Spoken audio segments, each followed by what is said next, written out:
Okay, let's get ready to look at paintings. Okay. Should be reasonable volume there, and then let's do this.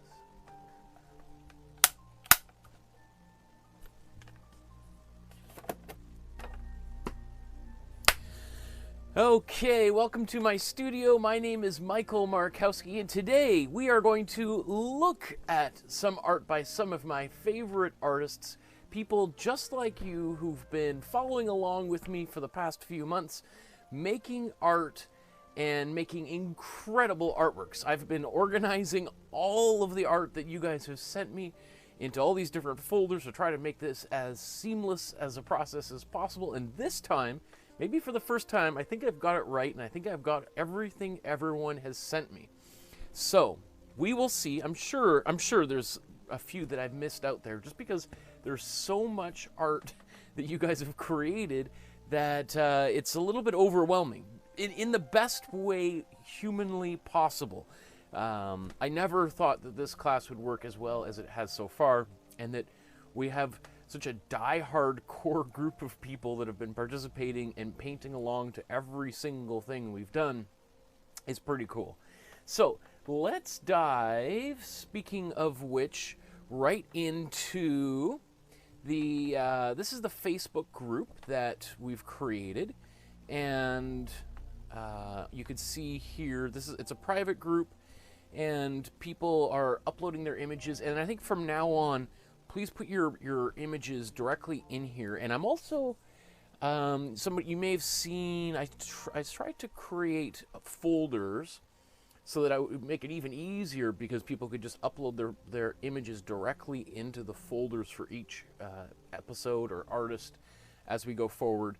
But I wasn't able to move anybody else's photos into the folders that I'd only created one to test. So we'll see. I think the next few episodes I'll create folders, and we'll see if we can upload them directly in there, and it'll just be kind of nice and tidy. But anyway, so there's that. Just a quick little mention that there's a couple of classes that begin on Tuesday. This is the other one. This is our master study, and there's nothing really in here yet. This is just the empty page.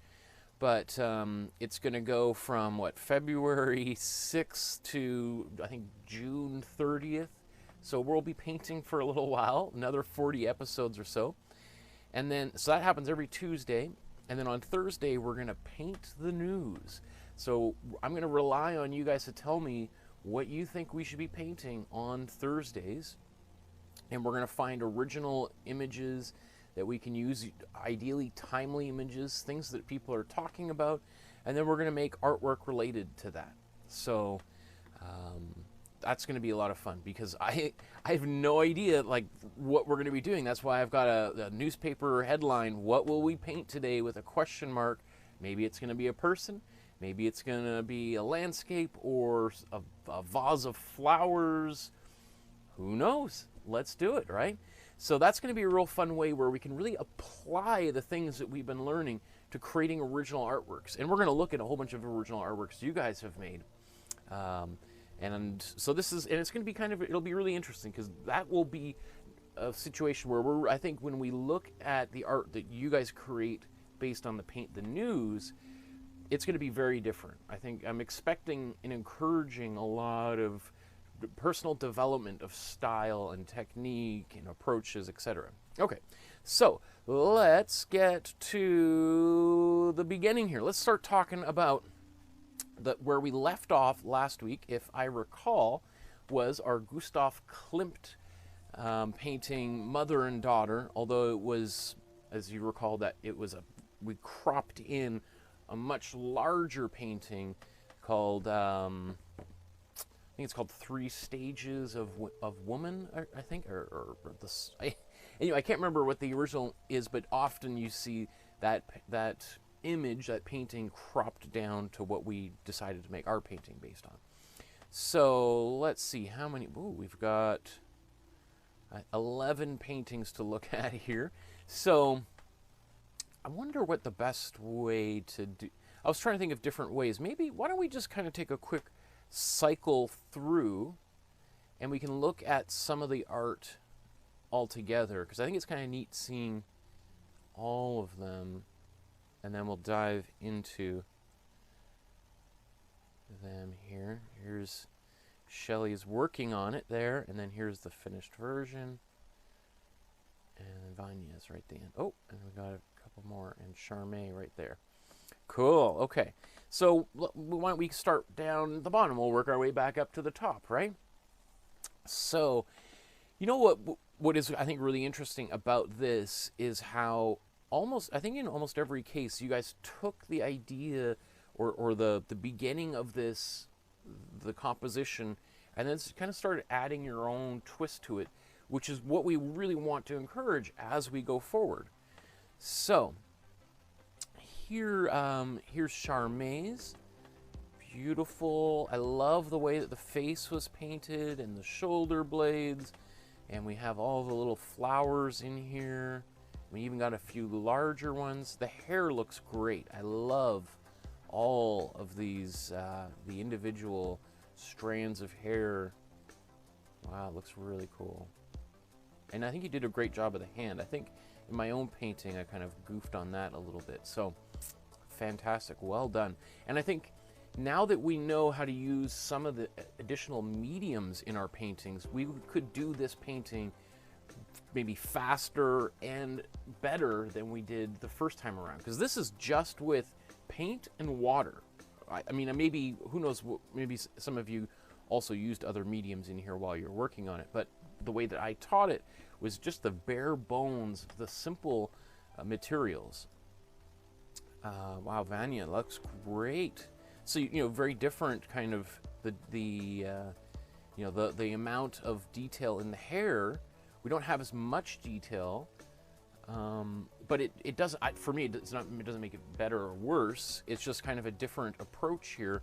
And maybe there's a little bit more room, I guess, it feels a little bit more airy versus this is a little bit more dense. What do you prefer, right? I mean, again, one's not better than the other. I think it's really interesting to see different approaches and styles in developing here. This is great. Really nice. Good job, Vanya. And then we have Shelley. Wow, that is cool. Oh, I like these big, darker flowers on the edges here. That is cool. And so you can see Shelley's hair is kind of, it's like a flower. Everything's kind of radiating, bursting from here. And I guess also from here, I was going to say in Charmé's, the hair, almost the figure, the mother at least is sort of disappearing into this like wall of hair, versus Shelley's here, it's sort of like exploding from her, right? That's super cool. I love this setup. Nice and simple, works well, right? Ooh, okay. And here's Peter's version of it. Very cool. I think it might benefit from a little bit of detail, like a little shadow, because this is intended to be the hair kind of coming down over the neck, and then I think maybe even a little bit of a darker line on the face here would help a little bit. And I think we might be missing this little line where the nose goes into the eyebrow here, this little bridge here, you know, that I think we see. Right? Oh, this is cool. I didn't even realize Vanya sort of also turned the child's face a little bit. That's cool. But I mean, otherwise it looks fantastic. Great job, Peter. And again, considering the artwork I've seen you doing, or everybody doing recently, I think you're getting better and better and better. What's kind of interesting is the way that you did the hair also very lightly. Like, we don't see these dark strands of hair that we do here with Charmé's. Oh, cool, May. That is great. I really like this face. I like the kind of the blush on the cheek, and these the darker spots. I didn't include those darker spots that are in the original. I see a lot of you did, and in retrospect, I think it works really well. And there's probably a reason why they're there. They really help balance the composition. That's really good. I also think, you know, your instinct to maybe make that nose a little bit darker worked really well, because that's where the shadow is, right? And it also kind of points down towards the child's face. I think we could probably add another eyelash, or not eyelash, the other eyelid right down here, and then a couple little eyelashes might help. All right, and that's not in the original. I mean, I can't even, to be honest, look. I mean, we could find the original here, but it doesn't really matter what the original is. It's how your own painting is functioning is what, at this point, what's really important. I like this big hair coming down here. Great job. And these, I think it would be the stem of some flowers. Fantastic. Whoa, okay, so Louisa, that is cool. I like this addition of this kind of mossy stuff. I'm assuming these are artificial flowers, and kind of, you know, the moss you can get from like a hobby store, toy stores sometimes. I think that is really interesting, a really cool twist to make it a three-dimensional piece. And, you know, I mean, I don't know how yours originally turned out, Louisa, but maybe you weren't happy with the hair and you decided to try to do something a little bit different. I think that's great. I really encourage this kind of a play, you know, because I think some of the instincts people have is the painting doesn't turn out, so they just X it out, or they paint over it, or they snap it in half, throw it out, all that kind of stuff. And I always think, you know, what a missed opportunity, because, you know, here you can actually play with a whole different material, adding to it, collaging other stuff on top of it, and it changes the picture for sure, but I think it adds something really interesting and neat to it. And I would also think that Gustav Klimt would approve, right? He's very famous for taking figures and then just bombarding them, surrounding them with all sorts of patterns, right? So I think he would appreciate that for sure. Iris, wow, that is gorgeous. You really nailed the face of the mother particularly here. Really nice. Like, doesn't she seem super peaceful? That is great. And again, you've got some of these darker shapes up here, and the hair doesn't all go all the way up to the edge, right? Whereas mine just sort of this infinite hair.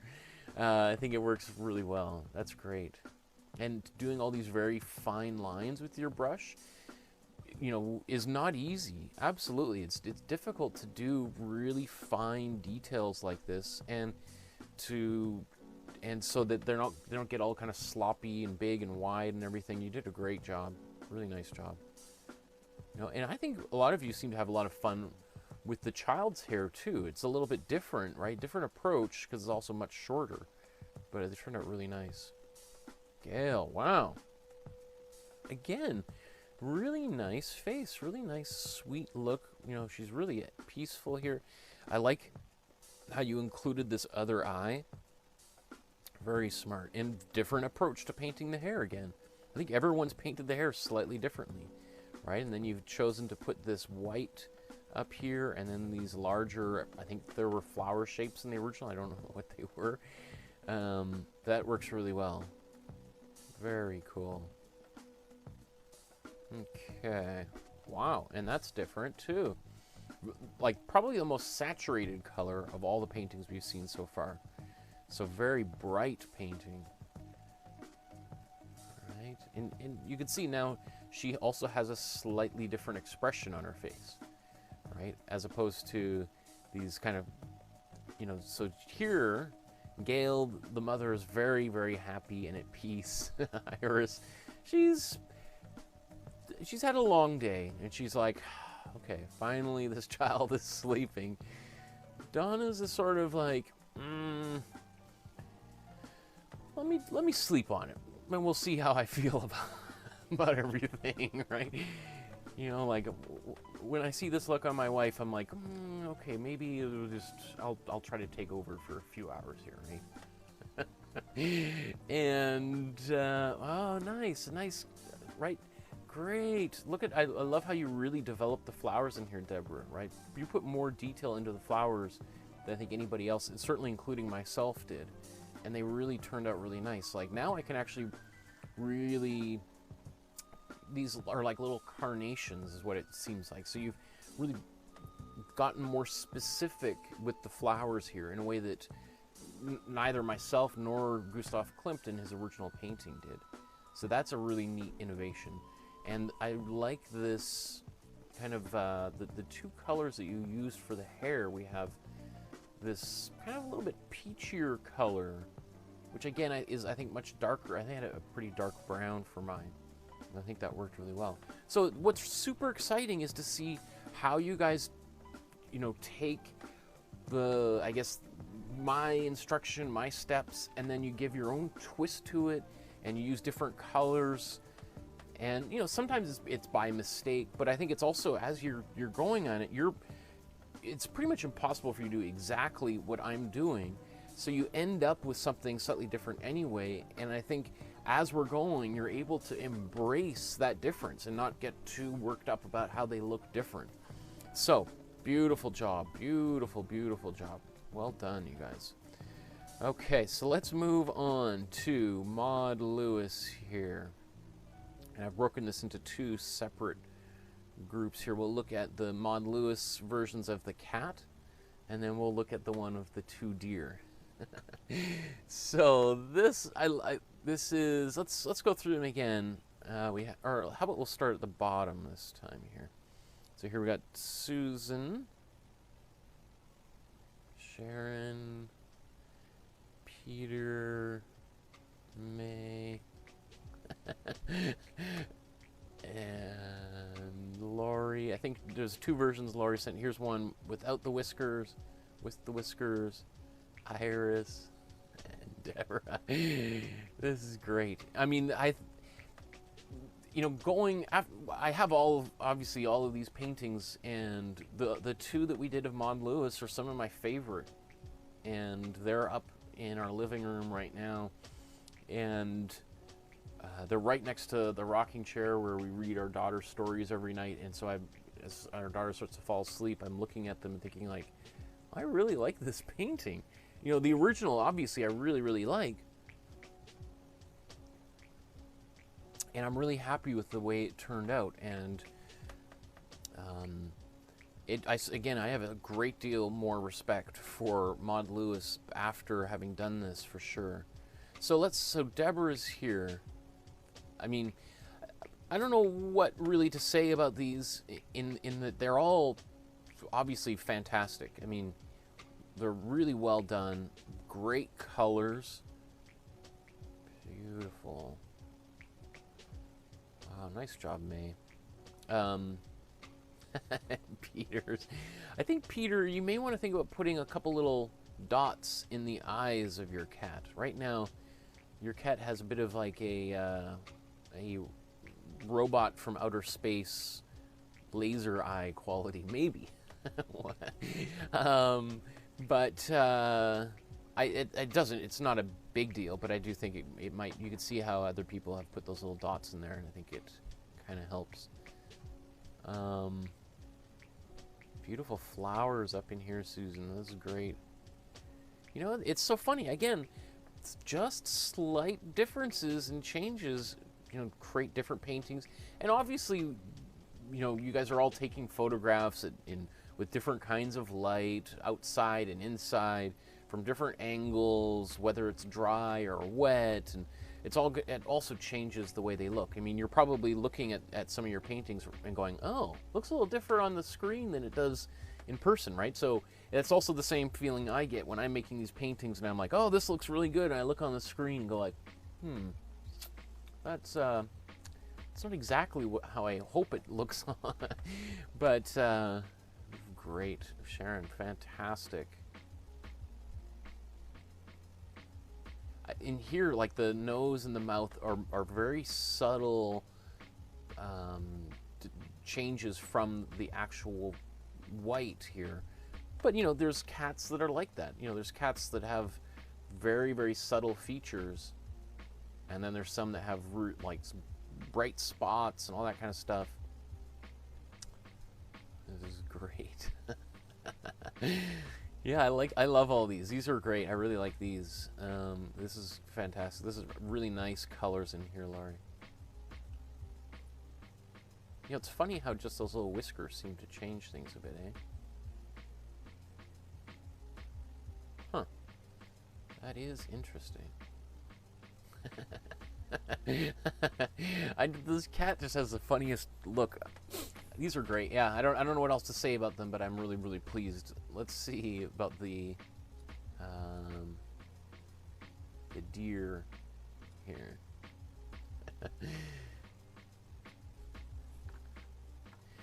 Okay. So let's go through them all again here. We got Deborah, Irene, Iris, May. Let's enlarge that. Peter, Sharon, and Shelley, and Charmaine. I think that's everything, right? So we could start here with Charmaine at the end. Great. You know, all of these, I think everybody really nailed the color, and I think it's really satisfying. This, you know, bright sunset with the oranges and reds in there versus this blue, right? That's, and you know, anybody that lives in Canada right now knows what this is like, right? This cold, and then sometimes you're like, whoa, it's so cold, but what a beautiful sunset, right? Or you're sitting in your living room looking out the window like, wow, that looks really beautiful. I want to go take a photograph, but I'm not going to put on my jacket or my shoes or whatever. I'm not going outside. I'm just going to appreciate that from the warmth of the inside of the house. These are, yeah, really beautiful. So great job, Charmaine. In fact, again, also, I like this little bit of halo at the bottom underneath the trees. I think that works really well. These trees, the silhouette of the trees is fantastic. Gorgeous trees. And I also really like the way you painted these trees and the houses on the other shore here. I think that turned out really well. These are really nice. So keep that in mind. If you're going to be doing more landscape, this turned out really, really effectively well. And there's actually a lot of volume in these trees. That's great. I'm really proud of you for this. That's well done. Okay, and Shelley's here. Very cool too. This turned out great. So we have, you know, slightly different approach here. Right here, the sky is painted a little bit differently. You know, there's a little bit more subtle transition from these different colors. I think it works really well. Great job.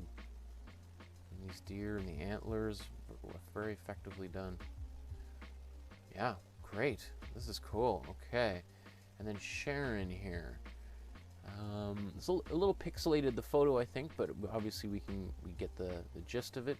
I love the silhouette of these trees. All of these trees look really well. And again, this little bit of light sneaking underneath works well. Yours has, I don't know if it's a square composition, but it feels more intimate in a way. Like there's, versus, let's say, you know, Shelley's here seems to have more space in it. It feels a little bit more open, right? Same thing with Charmaine's, right? We feel there's a little bit more of an expansive space, where Sharon's, what's interesting is it feels like closer in, almost like these deer are emerging from a forest, like, or that we're standing, you know, in the forest looking at these deer who've just left the forest. So, and that's, I think, partly just because of maybe the square format of the composition. So we don't have that kind of extended landscape that just goes outwards, even past the edges of the canvas. So, but, and I think it also is maybe the density, like all of the, everything's kind of fitting right inside here. I'm not saying there's anything, you know, that's a bad thing at all. I just think it's so interesting, especially looking at the same painting over and over again by different people. We see it's not just that the paintings have been painted differently, but we see different things in the paintings, that the painting changes, and the space inside there changes, the how we think about the people or animals in the painting changes based on little changes that we may or may not be aware of when we're actually making the painting. And I think the more that you more you paint, the more you start able to control how the viewer sees and feels about an artwork, right? Because they're not just by accident. You're now all of a sudden you can like, oh, if I use this color, or if I put these trees here versus here, the painting changes. Very cool. So here's Peter's version here. Great job. I feel like we need a few little footsteps down here in the snow in the same cool blue color that we had. But otherwise it looks fantastic. Really nice. Nice gold color in the water and in the sky. Great trees. I think one of the things that I think Maud Lewis did a great job of is building in kind of a density of trees in behind these houses. Because right now it does feel like it's just like a row of trees planted side by side. But let's say if we look at Sharon's, there's like a forest in behind there. Right, same thing with all of you guys here. These are great. So it's, again, is that a bad thing, good thing? I don't know. I think it's really cool to see how different these paintings look. Wow, and May. Great job, May. You know, again, I've said it several times, I think of all the people who've been sharing their work with me while they're doing the class, you certainly seem to have grown the most, for sure, right? Going back to some of your first paintings and where you're at now, like, that's got to be really exciting. I think it's, and for me as a teacher, when I think what's really satisfying, especially working with adults, obviously I teach at a college and I work with students that are sometimes like 17, 18 years old, and a lot of them have been painting and drawing, you know, every day for the past 5-6 years while they've been in elementary, junior high, and high school, and they've been taking a lot of art classes, and so they're already pretty good and they've got some great art making habits down. I think what's satisfying about working with adults is, you know, it's people who may not have had that opportunity to make a lot of art recently, and as they start taking the classes, like, their progression just goes up really quickly, as opposed to my students that are already kind of up pretty high at the college, and they're just sort of, you're tweaking and getting a little bit better, a little bit better. Working with adults, seeing like the progression happening really fast from a teacher's point of view is super exciting, because you can really see it. Just, yeah, you can really see it. Anyway, it's a great job, May. I don't have much to say. I love these colors, especially some of these darker colors that you put in the trees. Fantastic. And wow, Iris, this is great. Iris, look at these beautiful trees and branches on here. And how about our daughter is just making a quick little pop-in visit. So how about you want to hold her and we'll take a look at some art together. Look at the paintings people have sent in. Daddy made some art, and people made art as well, just like Daddy. Isn't that exciting? And so this is Iris's awesome painting. Yeah, beautiful. I really like the detail in the trees. Yeah, don't you like this one? Maud Lewis. We see the Maud Lewis paintings upstairs, eh? You're gonna grab some art supplies. Nope, you don't want that. You want to play with the keyboard, all the other things on the table. Okay. Yeah, I love there's a lot of really nice, subtle detail in this painting, Iris. Well done. And again, We see the density of the trees in behind these houses too, right? The fact that we can't really see too much white, I think, really shows us that there's more trees in behind trees and trees. What else can I get you? What else do you want? What can we get you to chew on and play with? I think I've got lots of toys and things around here. I want a styrofoam cone from our drawing class. And then you're gonna bite that. You're probably just gonna bite that right off, aren't you? We'll have. What else do I thought I had some dolls and oh, there's some things over here, love.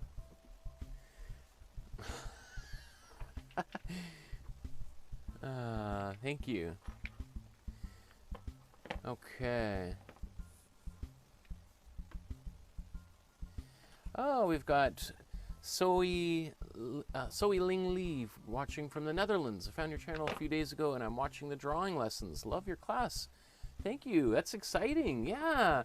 There's people who are just starting some of the like this class or the other classes I've taught, and it's really cool to see some of you guys check in here while we're doing this live. That's very cool. And Donna says, well, welcome. So I'm getting through the drawing class also. Yes, and I think we have a few images that maybe Donna that you sent in as well. Oh, you want to do a little bit of drawing? You want some paper? Look at this. There's my little artist. Yeah, I'm gonna draw on everything. Wow, and then Irene, very cool. So you added a little extra flourish, like a little bit of snow on the trees. I love that. That turned out really well. That was a great little addition, right? We'll see this a little bit with the Bob Ross happening, but I think in Maud Lewis's original painting, the trees don't have snow on it. It's like the snow happened a couple of days ago and now it's just on the ground, but the trees don't have any snow on them, which is kind of, I never even thought about it until I saw your painting. That turned out great. Okay, and then Deborah, beautiful. I love these. There's really nice color combination here and very solid paint too, right? Very opaque paint. I really like what's happening with these trees in here. Yeah, you can paint on there. Yeah, got lots of paper. If there's anything Daddy has is lots of art supplies. Yeah, wow, great job. Everybody on this one particularly, and also, Deborah, I love the way you painted the trees, right? Look at how kind of these serpentine lines. I love drawing trees. I love painting trees because they're just so much fun, and you can be really expressive with them. And every tree is slightly different, right? Let me see here. Let's look at Bob Ross next. So much fewer Bob Ross paintings here to look at. I think we've got 5 of them to see, which is surprising. There's some other ones where we've got like 15 paintings of each. The Bob Ross, there's only 5. I guess that was New Year's Eve when I painted that, so maybe people had other things to do, better things to do than paint along with me. But of course, the episode, I did 2 versions of that painting out there. So if you want to go back and work on either one of them, the first one I did with just the acrylic and water, and then the second one I showed how to use some of the slow dry medium in there, or the retarder, as Golden Paints calls it. Makes me so happy that you're so inspired by everybody's artwork that you want to make some drawings. Good job, kiddo. So let's look at, we've got Deborah, Iris, May. I think May did 2 versions of it, which is great. And then Peter and Shelley. So we've got, let's see, how about we start at the top here. Look at can you see the screen up ahead there? You can see the painting that Deborah made at the top. So we've got Deborah's very cool painting. I love this. This one was interesting. I mentioned that painting Bob Ross turned out to be harder than I expected it to be, or at least it's harder for me just because it's a very different way of painting than I've been used to painting. And that's why I think it can also be really interesting working with people that have no experience using a bunch of different techniques, because they're using those techniques for the first time, so they don't have some of the hang-ups that I might have of 20 years as a professional artist with a particular kind of style and being so used to painting in one particular way. Yeah, maybe we'll see, getting a little antsy here. Great painting. Say bye, everybody. Have a great day. Happy painting, right? See you, girls. I love you. Okay. Oh, Heidi says, sadly you missed my painting of the lady and the baby, the Gustav Klimt. I'm not sure where you sent it to, but Heidi, if you want to send it to me, we can look at it by the end of today, for sure. If you put it on the Facebook group, we'll check it out by the end. But I did go through it a few times because I was like, really? There's only 5 of them? Where did they all go?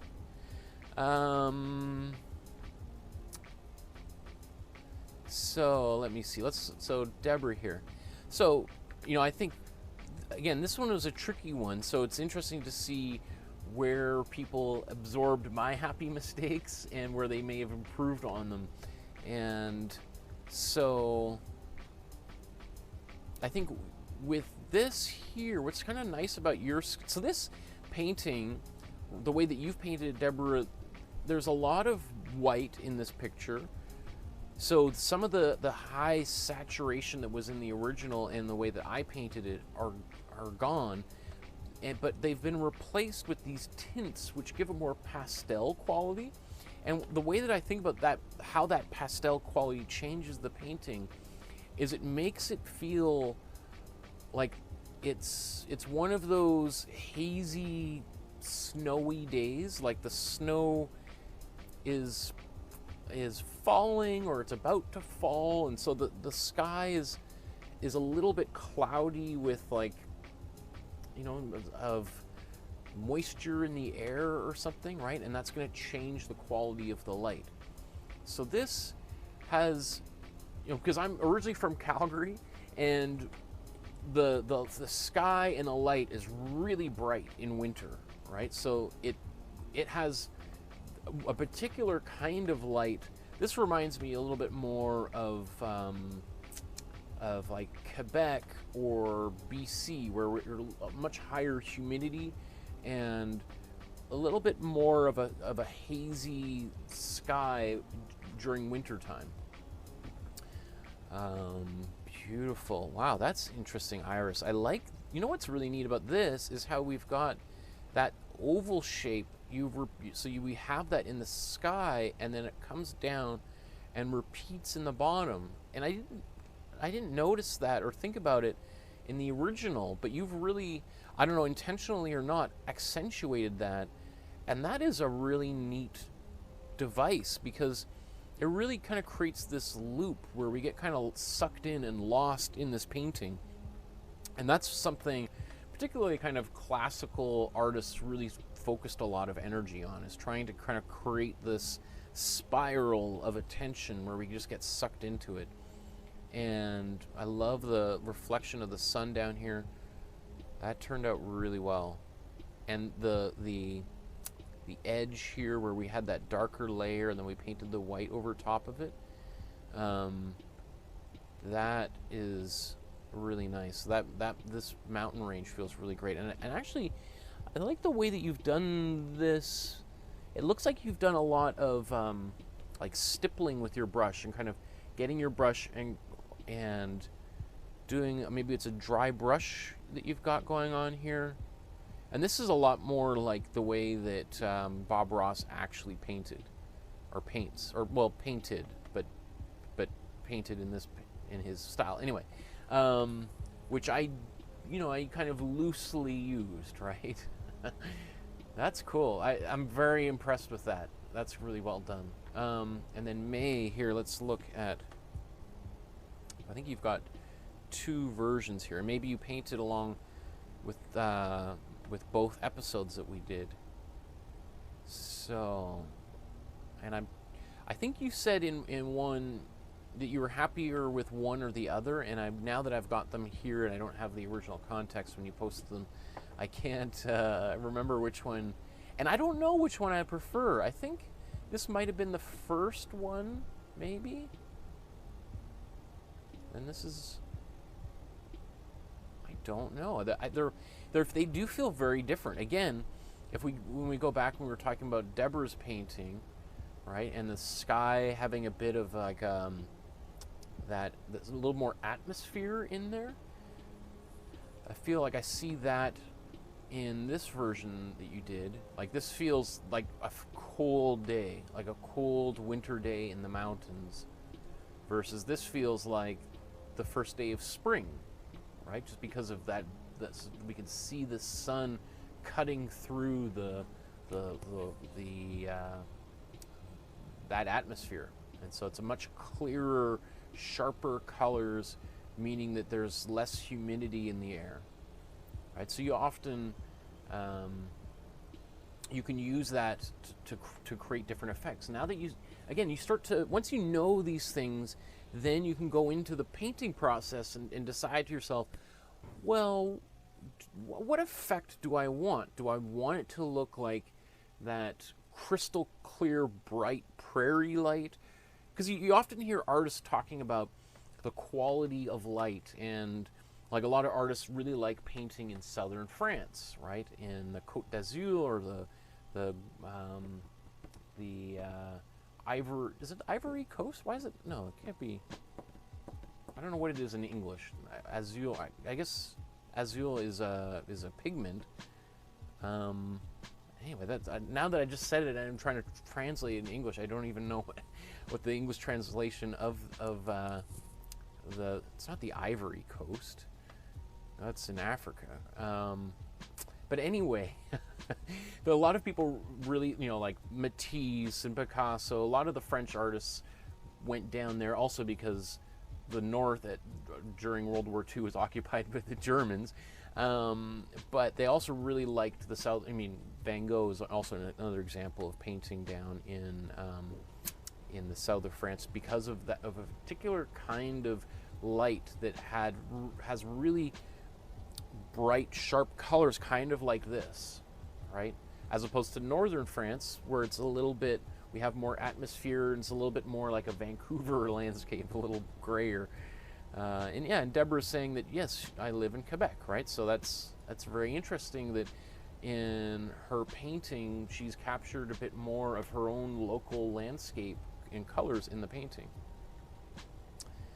And thanks, Deborah said Heidi added her painting to the Facebook page. So how about we'll finish Bob Ross, and then we'll take a look at your painting there, Heidi.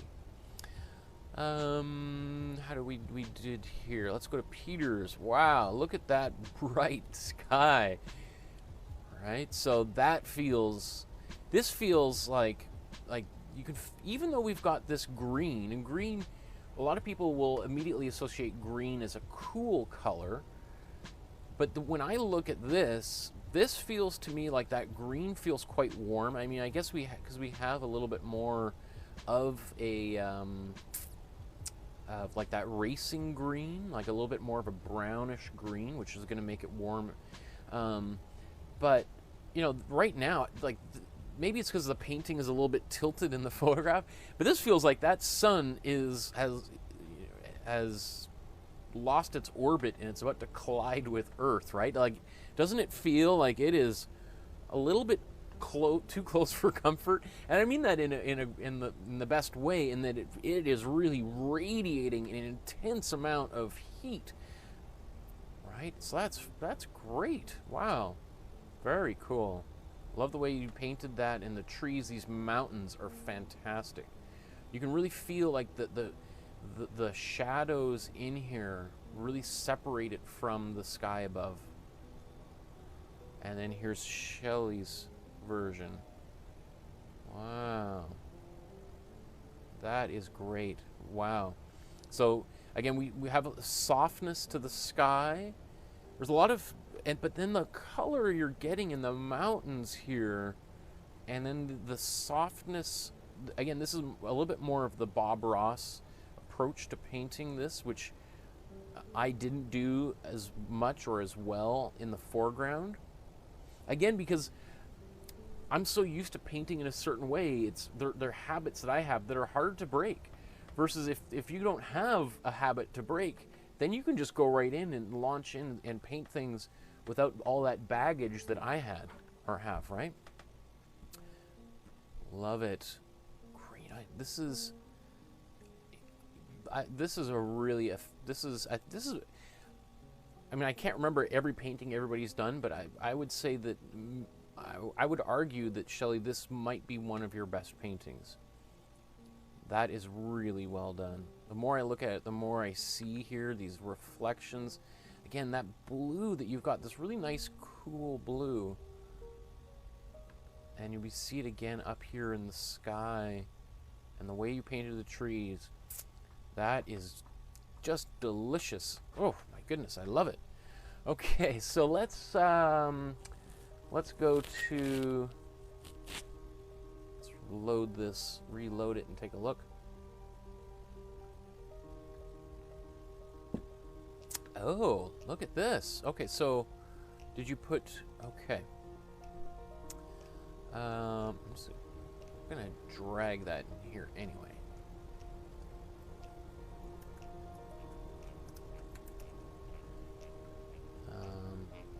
Just because while I'm doing this, I'm gonna keep myself organized and put that in this folder. But so we're looking at Heidi's here. Let's...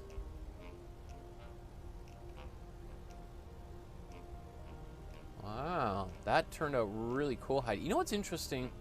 Actually, let's, rather than looking at it on Facebook.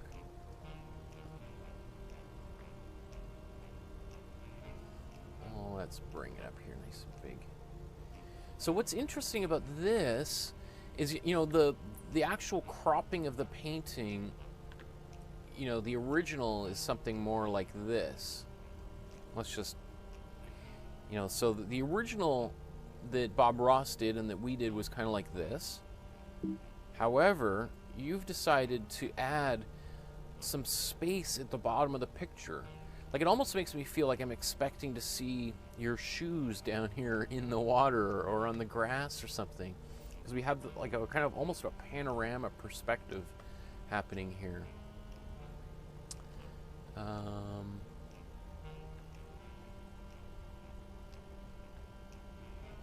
And oh, so this is a different Heidi. Okay, but this one is up there, so we'll just talk about this Heidi Wang. Okay, I didn't even trying to do all of this all at once. So okay, so but really cool Heidi. Again, really nice. These colors up here, kind of a little bit subtle shifts of color, almost the rainbow effect.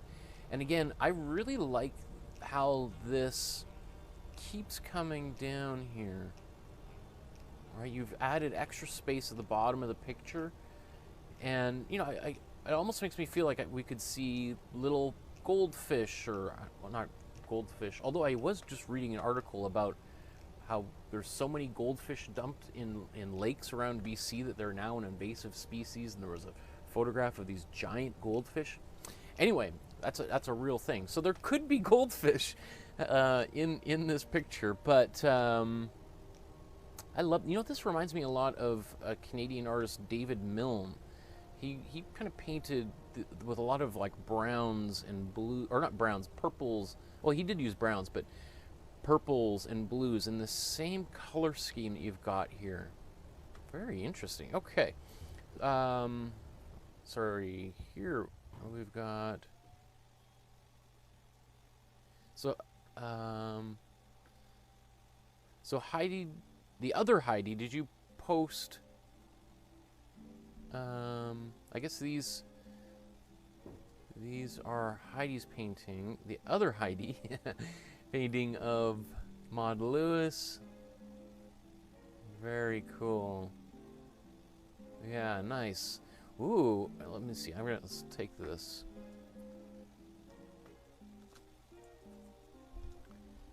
And let's go back here.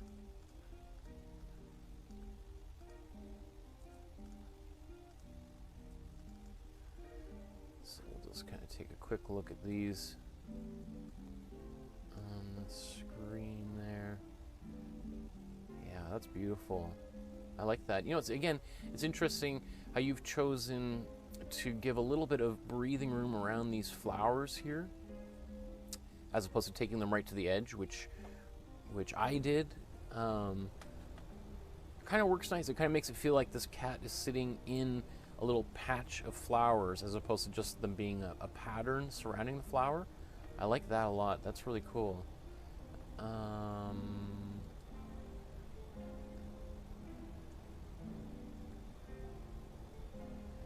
And then here, I love the detail, Heidi, that you put in these trees. That works really well, because originally Maud Lewis, they're pretty flat shapes, right? And then also these trees in the background, they feel like they actually have, because I think you've maybe done with a little bit more of a dry brush technique, it makes it feel like there's actually snow on those branches here that might not be on these ones in the foreground, right? So it's almost like a different, like, climate on the other side of the lake here, right?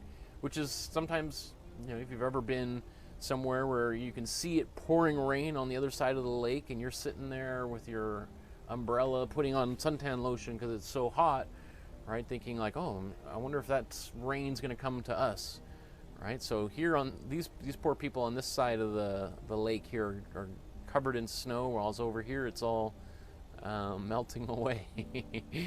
Great. Okay. So let me see if there's oh, and then this is the other Heidi's. So let's see this.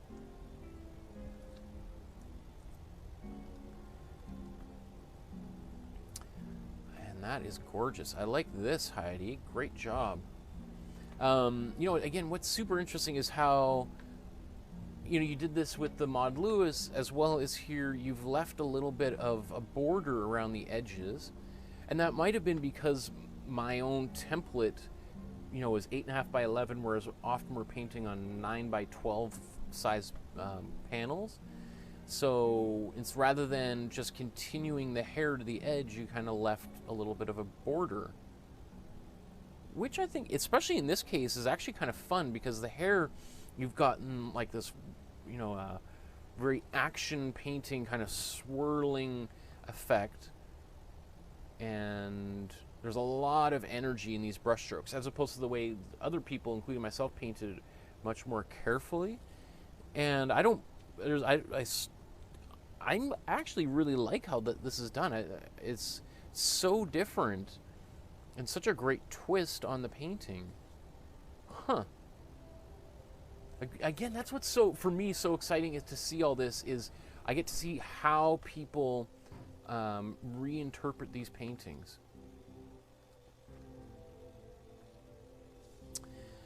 Oh, okay, so these are somebody else's. Okay, so I was just looking in the chat. So let's carry on here. We just looked at Bob Ross. Let's look at Monet. Oh, let's open this all at once. Okay. So, let's go through these here. We got... Wow. These are great. Wow.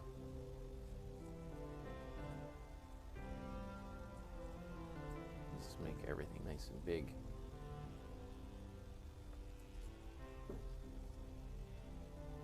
You see, there's a lot of these paintings. My goodness, you guys. So,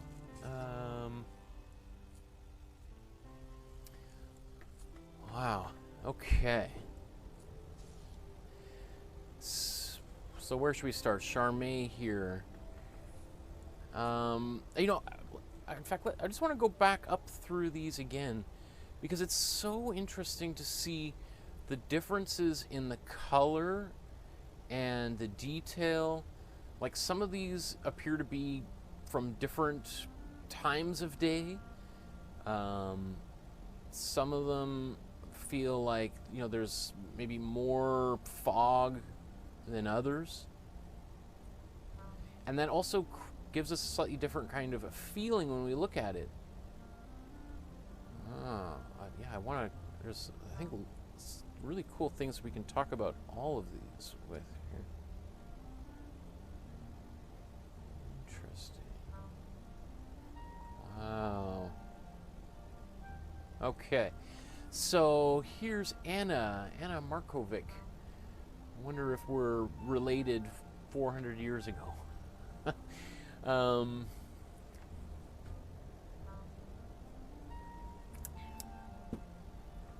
Because, you know, like when people got off the boats in Ellis Island and they would ask people to pronounce their names so that they could be written down. Ellis Island or Halifax or wherever people came into North America, including my great-grandparents 100 years ago. And I'm sure some of the differences in spelling in these names are just because whoever was writing things down was like, what, Markowski? What? How do you spell that? Right? And maybe there's Q's and W's and U's and K's and C's, and, you know, just because people might not have been able to, you know, who knows if my great-grandparents, you know, they were farmers from the Ukraine on my dad's side and my mom's side from England and Ireland and Scotland, and you know, maybe didn't really know how to read or write and didn't know how to spell their own names, right? Anyway, long story short, great job, Anna. I love this. You know, we can really see that sun cutting through, and its nice orange reflection in there. That turned out really well. Very cool. I wonder what you're painting on. It looks like a piece of like heavy cardboard or matte, maybe matte, like for framing, maybe. A really thick piece of paper. I like that. Deborah, right? Great. Like, so, you know, different kind of light. Like, this is a very luminous sun versus this is kind of a much warmer and heavier sun cutting through there, right? This red. And the sky, everything is very foggy, right? Very misty, and except, you know, this boat may be right in the foreground, and the sun itself, everything is covered in kind of a fog. Same thing here. Whereas this here, Dolores kind of took a different approach. We see much more of the brush strokes, right? So different. I mean, again, now we see a little bit more distance. There's less atmosphere, but things are still a little like very impressionistic in the sense that things aren't super well defined in the background. Very interesting approach here. I like this. This looks really nice. I think Monet would be pleased with all of these. And here's Donna's painting. I had to take a screenshot of it because it has that, you know, you can move your cursor over. It's like this 3D painting. And so I'm not sure if this is a long painting or it's been squeezed down a little bit. But you know what I appreciate about this one is the economy of marks. Like it feels like this reminds me a lot of like Chinese calligraphy, in that, you know, part of that approach is trying to express yourself with the fewest marks possible, right? And every mark is very important, and you know, it's like one of those. My wife and I love watching like cooking shows, competitions, reality cooking shows, Gordon Ramsay, all those kind of things, right? And there's sometimes, you know, it's like you've got to cook this like 5-course meal and you've got 6 ingredients, you know, and like, oh, how are you going to create differences? And like, that's like when I think of like Chinese and Japanese calligraphy, and like you have like very few ingredients for a painting, right? And trying to use those as effectively as possible, as opposed to just like tons and tons of material. So anyway, that's kind of the vibe I get from this, is, you know, very, very sparse use of these marks. Wow, that's interesting, Gail. It's a very different approach here. So now we see the hulls of some of these boats that were in the background, as opposed to being kind of disguised by the atmosphere. So I don't know why, but I just feel like something about this reminds me of like Halifax, or maybe I'm just thinking of Group of 7 and them painting like the warships leaving to Europe from Halifax, and the razzle-dazzle patterns on the boats, and but I guess like the gray hulls of the boats remind me more of like military boats and like early 20th or mid 20th century boats, as opposed to kind of the wooden hulls of kind of tall ships. Anyway, long story short, very cool, very different approach here. And I like how we've even got a little bit of like clouds going over top of that sun as well. Huh. Right, and then so here's like the opposite of a lot of the ones we've been, like this. There's is very soft, right? A lot of white in this painting, and I bet you this painting, Irene, I bet you this looks really nice when the lights go down. I bet you this sunset just glows, right? Especially compared to some of the rest of the painting, which has a lot more of white and that tints in there, so it's very subdued. But that sun, I bet you, cuts through it all.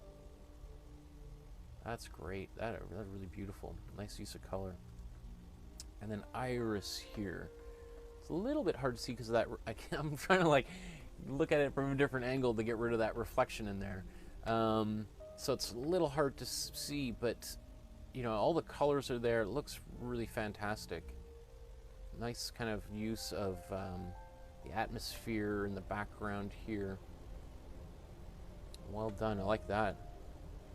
Lori, wow. These are great. And you know what's interesting? So Lori recently joined the class and has sent a whole bunch of images, put them on the Facebook group, but as she's been going back and painting some of the earliest paintings from our course, which I don't think we'll look at today just because we have so many new paintings from people here, but you know, it's really cool to see how, you know, those older videos that we did back in September are still being useful for people out there. But this is great. Lori, well done. I love your sunset. I like how we see the sun sort of zigzagging down on there. That is really nice. This turned out really good. Wow. I like this. You know what's interesting? Here we almost get into like a cubist thing going on with some of these lines happening. This reminds me a little bit of Cezanne, we're going to, in our master study on Tuesdays, I want to do a Cezanne painting, probably about a month from now. So we'll talk a little bit more about him, but some really nice stuff going on here. I like these smokestacks that are, I don't know, from boats or from factories or whatever Monet was painting at the time.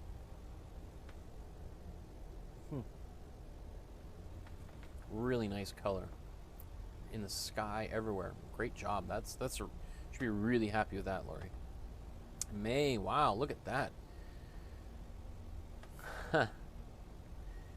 Right, so it's interesting. You've got like a little bit of white on the white caps here. So this feels like there's a lot of like atmosphere going on here, and that far shore is kind of indistinct, which is totally fine. But it does make it feel like they could be rowing out of the harbor into the sunset, right? Like this might be the edge of like a land, and we're going outward into the ocean, as opposed to some of the other ones where we feel like, I guess that kind of looks like, you know, a river either going in or out of an ocean. Some of the other ones, we get the sense that there's the far shore on the other side, whereas May, yours feels like this could be potentially maybe on the open ocean. I just think it's really interesting to see how those slight little changes on how much detail you put in and where you put it, you know, give us a different reading. Like this could be, in this painting, it could be the morning after the Titanic went down, right? Because that far shore is not, you know, very distinct at all. So this could be in the middle of the Atlantic Ocean, right? And these are survivors in boats, as opposed to, I think, fishermen in the harbor. Wow, that is cool, Sharon. That looks really nice. I'd have to say, Sharon, this has got to be one of your best paintings.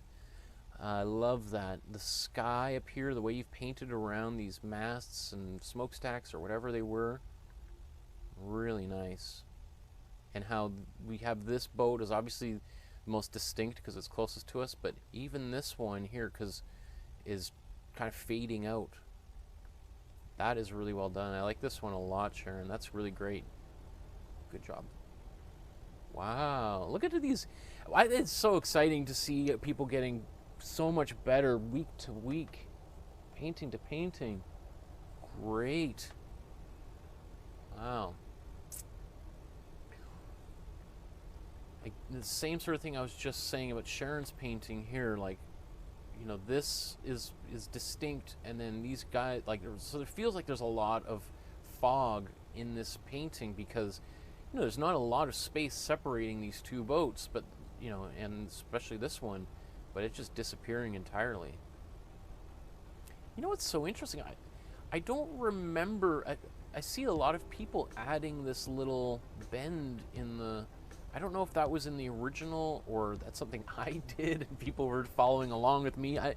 But I don't remember seeing that. Maybe other people saw something differently in the original than I did. I like that. It's cool. It does feel like that's how you would get in or out of this composition. One thing I think,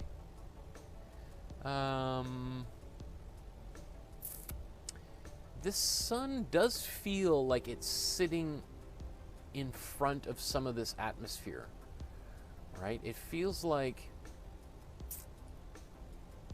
you'd want to kind of, like, because I think if we think of, well, I guess, like, so for instance, Sharon's here, I think this is one of the reasons why I really like this. This sun feels like it's in behind a little bit of the atmosphere versus some of the other ones feel like they're really on the surface of the painting, and which is not bad. It's just that, you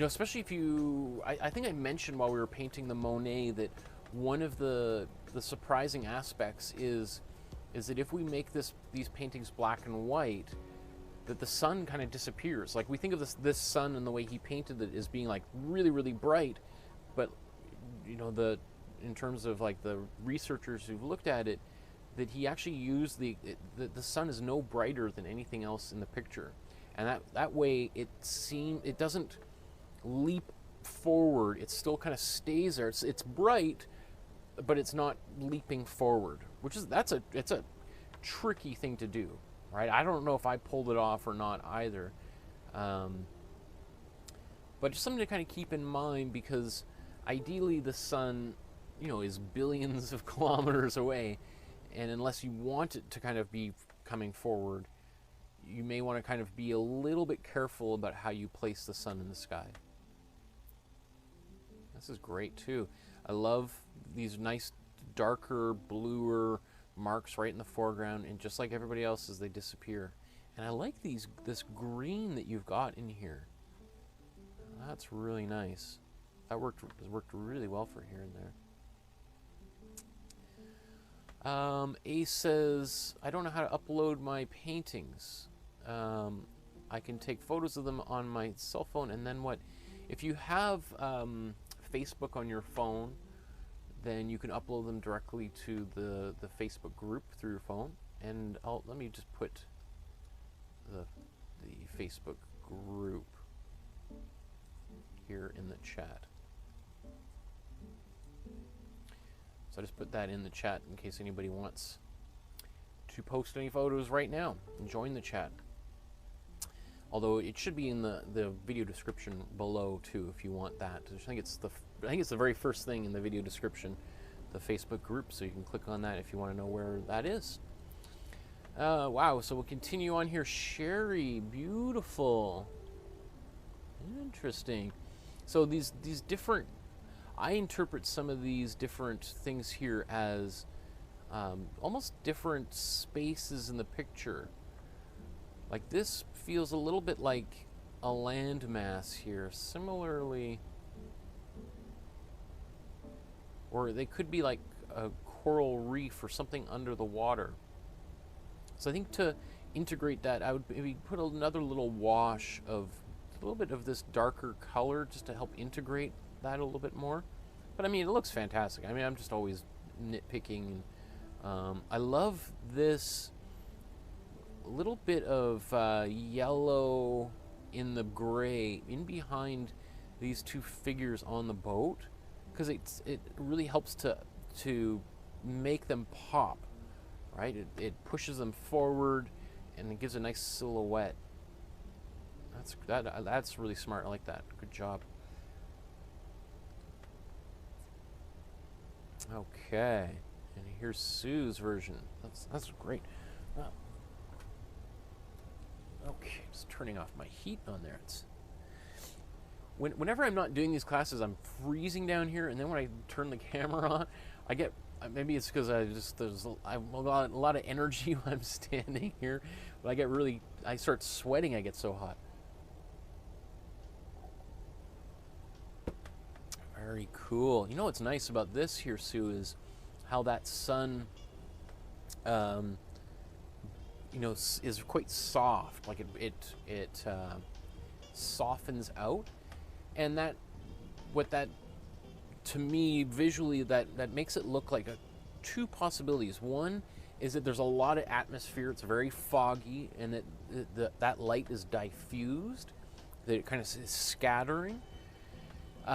It also makes it look like a slightly out of focus photograph. Or it also kind of looks a little bit like a time-lapse photograph.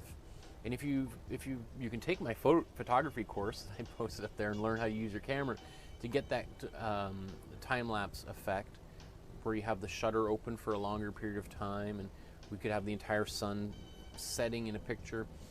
But what that does, if you're taking photographs of water, is it gives the water like a glass-like effect, because we don't see the ripples in the water. The water becomes very flat. So you can see the difference between this and, let's see.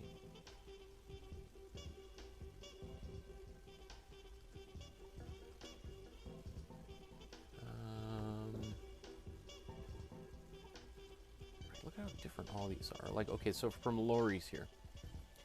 So Laurie's, and who were we talking about? Sue's here.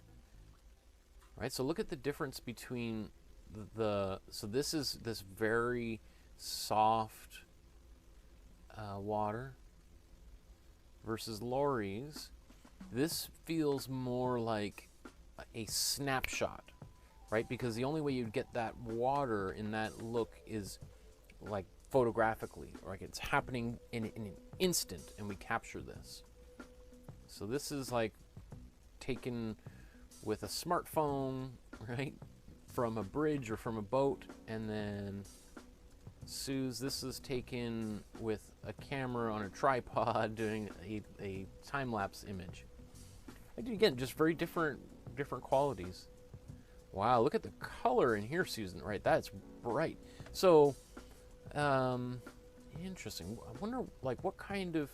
And I like the way you painted the sun here, these little speckles of light. Again, very different than this.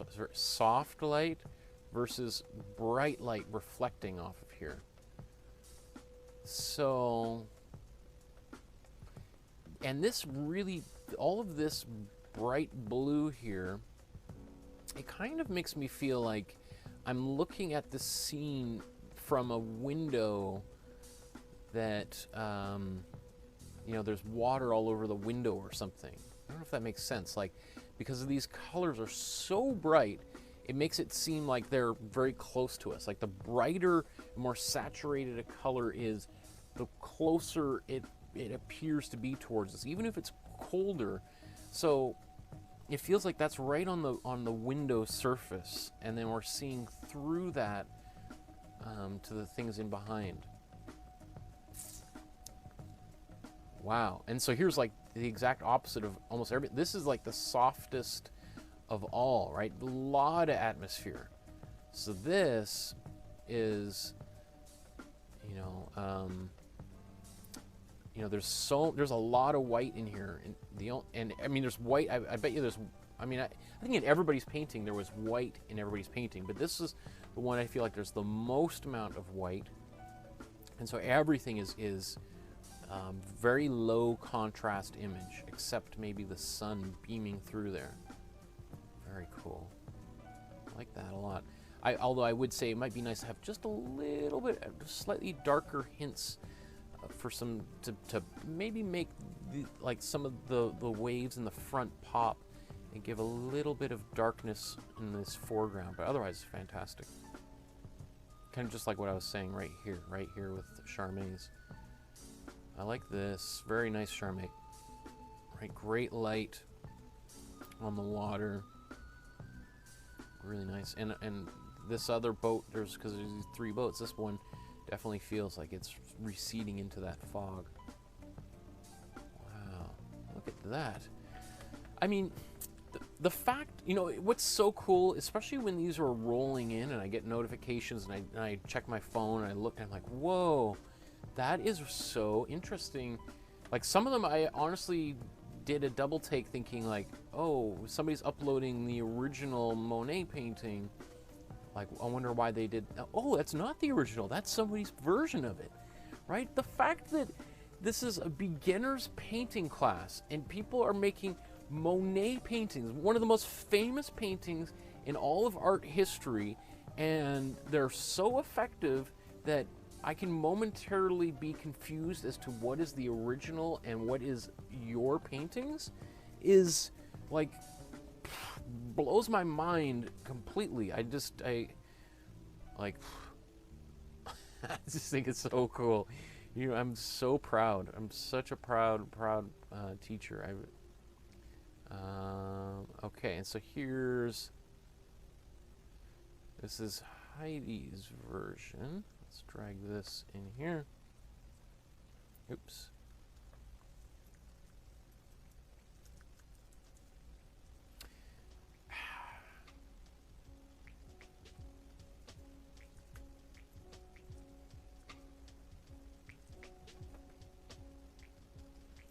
So just right before we move on here, Heidi, we'll just take a look at yours.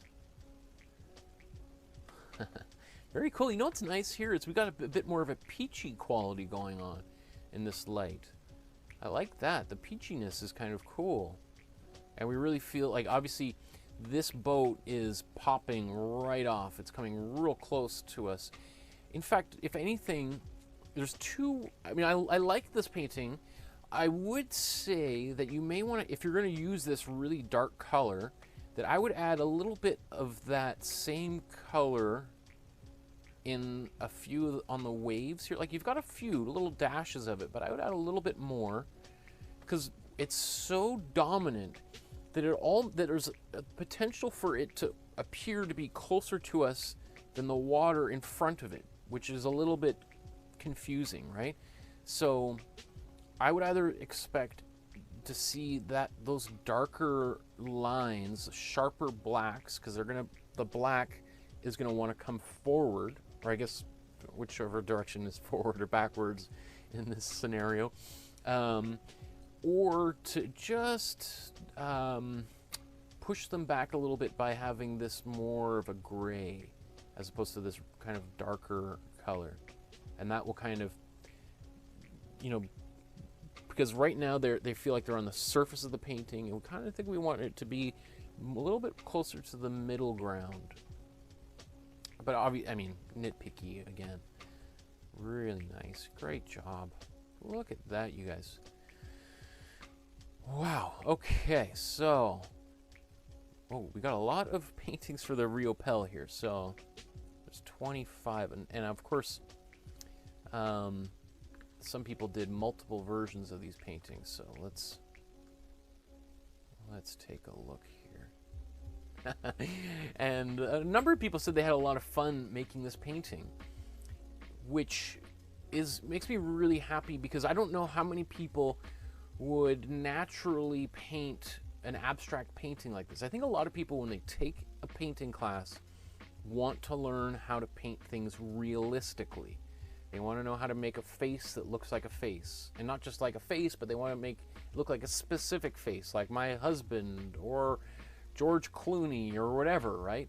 Rather than just a face. And so that's why with this class, I try to sneak in different techniques, different styles of painting, so that I can help you learn a little bit more about art history and appreciate different styles, but also so you can help find your own style. Because what would make me really happy is if people took the class wanting to make a painting that, like, to be a representational painter, to paint paintings of dogs and you know, their children or whatever, and landscapes, but then found like, oh, making paintings like this, I think this is what I want to be doing. And if I can help anybody get a little bit closer to their true expression, that would make me really happy. So yeah, I don't know how many people went into this particular painting expecting it to be that they were excited about making it. I think some people are like, oh, I don't know, this is going to be a silly waste of time, we're just going to waste a bunch of paint. But I hope some people came out of it thinking, I think I might want to be doing abstract paintings, right? So let's look at all of these here, and we'll talk about that in a second.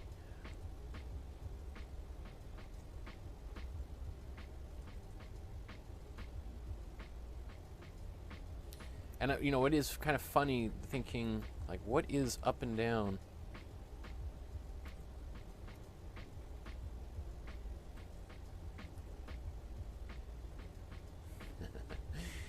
I don't know if I want to rotate these or not. Let me see.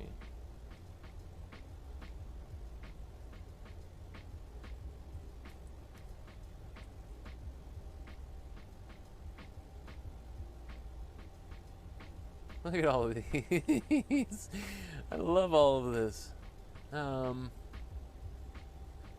So let's see. Why don't we start down here?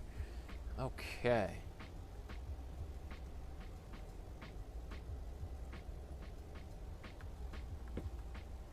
Oh, is Heidi? Let's see here.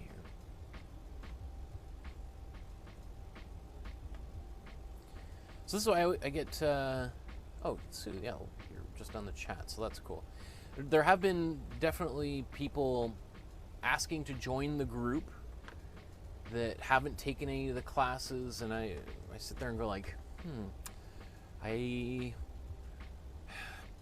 just because I want to try to keep people's privacy as much as possible, and I really want it to be that Facebook group really to be people who are really interested, not just in my classes and for my ego and everything. Obviously, if it was for my ego, I would just let everybody in. But I think what I found so far is that there are people that are in that Facebook group. Obviously, I'm sure 90% of people watching me at this exact moment are people who are like, made a really great community, a really supportive community, and people who are like, every time anybody posts anything, people are commenting on it and offering people great advice and feedback, and so I am a little bit cautious of who's coming into that group, just so anyway. So Heidi, you should be able to post things to the Facebook group now. Okay, so let's start here with Charmaine at the end here. Now, how, it's maybe worth just thinking about as we go here. How do you talk about abstract painting? How do you evaluate abstract painting? How do you judge a good abstract painting from a bad abstract painting?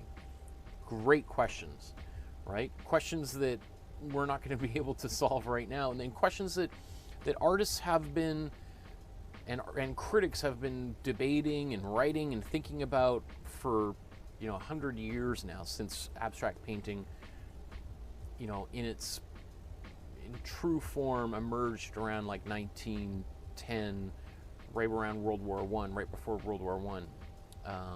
And we can talk about a lot of people say Hilma af Klint, who was one of the first artists that we painted, was the very first abstract painter of all. Anyway, which is one of the reasons why we talked about her work so early on in this course. But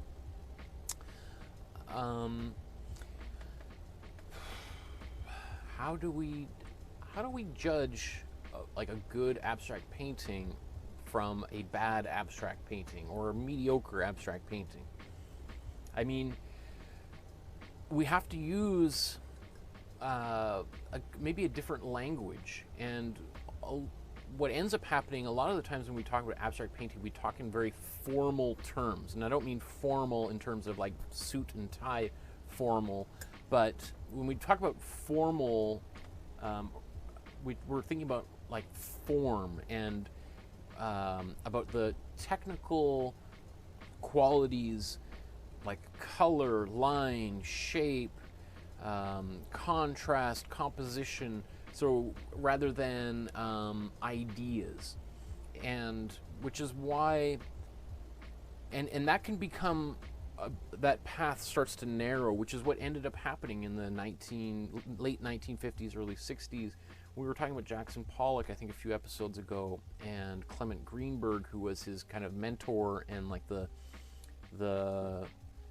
gatekeeper in many ways of abstract painting, at least in North America and United States throughout kind of the 40s, 50s, 60s into the 70s. And he was the one that kind of decided what good abstract painting was and bad abstract painting was, to the benefit of a small group of people and to the detriment of tens of thousands of other people who didn't make it into his good books, right? So anyway, so that's a very subjective idea what good and bad abstract painting is. Now anyway, I think maybe I was putting all these into folders really quickly. I think she may have said this is a representation of rain, and so I'm not sure if this was a Rio Pell painting or a painting that she made on her own using this technique. But I think it's really cool. I love these colors in here.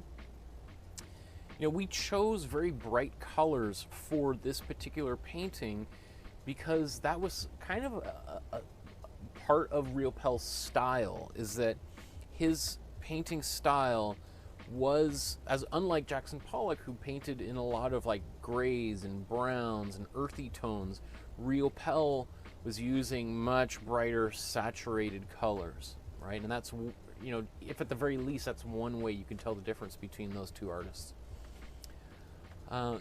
Beautiful texture in here, and that's probably because I would assume that it looks like some pouring medium. Some of these colors, this looks like a still very wet painting. I imagine things change as it dried. I like that. I like this look, and again, you can even see that the drippy qualities happening because maybe you painted on it and then propped it up, and then things start kind of sliding down the surface of the picture. Huh, and then Vanya's version here. Huh. Oh, it's Charmaine saying that's my own idea. So it was your own painting as opposed to a Rio Pel version. So I just want to make sure that's right. I see Charmaine put that in the comments. So technically we would put that in. Maybe we'll show it again when I show the artwork that you guys have been making on your own, which I want to do. Wow, time is flying. Maybe how many? Let's see. How about we'll talk about Rio Pel and Hokusai, and then we'll take a look at the artwork that you guys have sent in, and then we'll do another one of these maybe next weekend. Okay, so Vanya, I really like this Vanya. I like, what's nice about this is I like these big blobs of color with these tiny spindly strands of color. That contrast between the volume and then the line work is really nice. I think that turned out really well. I think, you know, part of the way when I look at abstract painting, you kind of want to just fall into it, or at least I sometimes do, and you kind of lose your place as a viewer because there's not the horizon line, there's not the things that we normally have to kind of grab onto when we look at the artwork. So what's kind of sometimes is just to lose yourself and to kind of pull yourself in and out of the painting. And what I mean is sometimes just like letting your eyes go cross-eyed, you know, and to just kind of, if you ever, you know, those puzzles that you look at and then you have to kind of hold them, and then the, you know, it's an abstract image, and then the dinosaur or the beach ball or whatever jumps out the center. That's, in some ways, that's the way I look at abstract painting, is to kind of just allow yourself to see through the painting, if that makes any sense, so that you're, I don't know, it's just, you're just experiencing the color as opposed to the idea. You know, you're not looking at a face and being like, oh, that's a face, and it's a smiling face, and there they look at that haircut, blah blah blah. You're just like, oh, this what do they call that? I don't know, it escapes me for a second here, but I'll think of it as we go here. But that's great. I like that one. Beautiful. Wow, look at this. So here's Susan's. So I like this. There's some tints going on here. So we have some white in a lot of these colors, and it so there's less intense contrasts, let's say, versus this, right, where we have red right next to blue, and they're really, there's a lot of that intense energy. Right here, the black does create that, certainly, as black and white does, but the blue and reds aren't contrasting quite so much. So there's a lot of, so the movement in here is happening through the brush strokes and the speed those brush strokes are created, less so from the color, right? And so what's, you know, again, there's so many different techniques we have as artists, the way we can literally apply the paint onto the surface, that are going to change the way we think about the painting. Wow.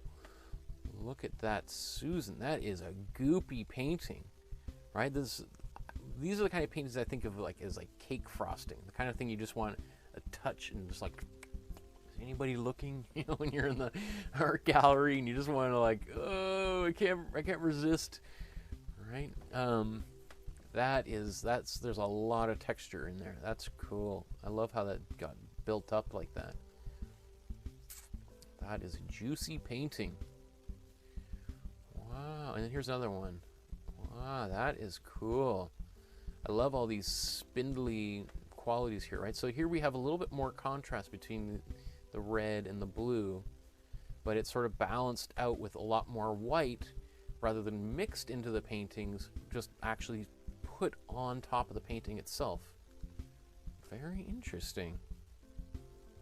Right, so we get a little bit of this same sort of effect, even though the colors are different. Much more saturated colors here than in here, but they end up being similar paintings just because of how and where the colors are applied in which particular order.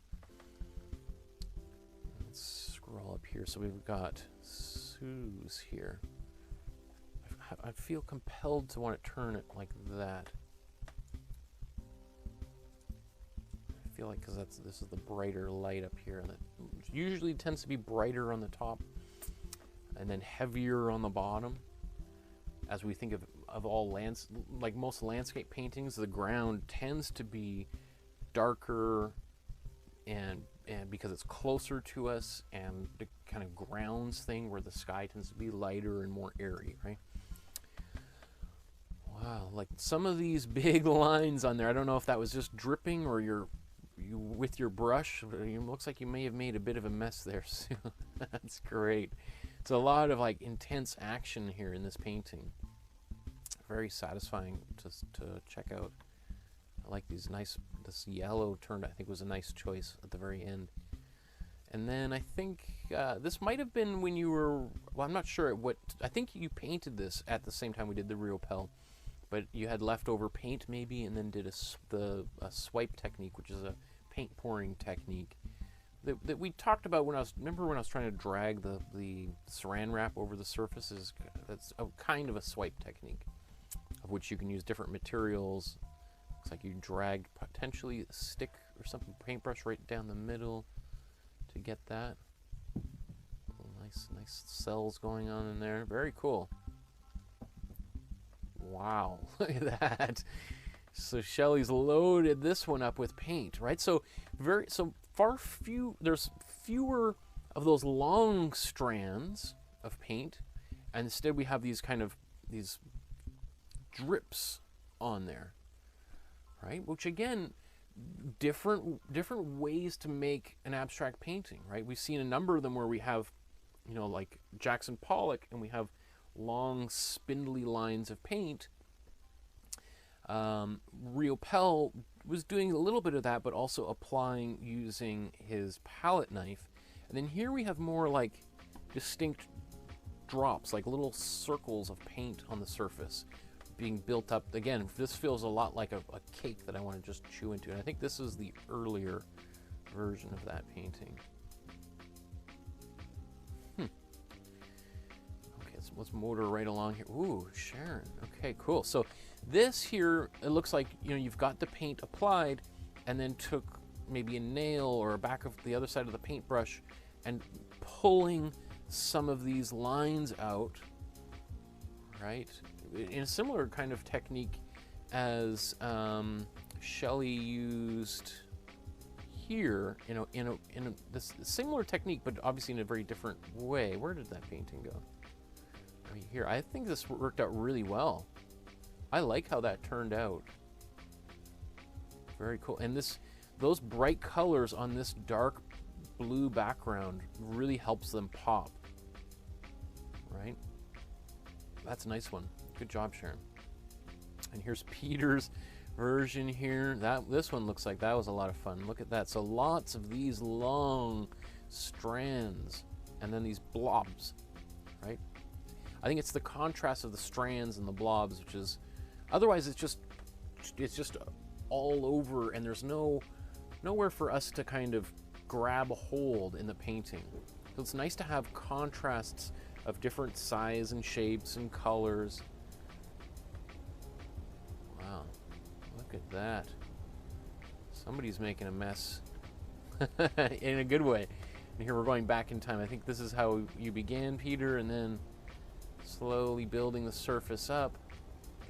So again, if you're making a painting and you get to this point, let's say you're trying to replicate a painting that looks like this, and you get to, you're like, I don't know, right? Why not just go full Rio Pel on it, right? Just load it right up.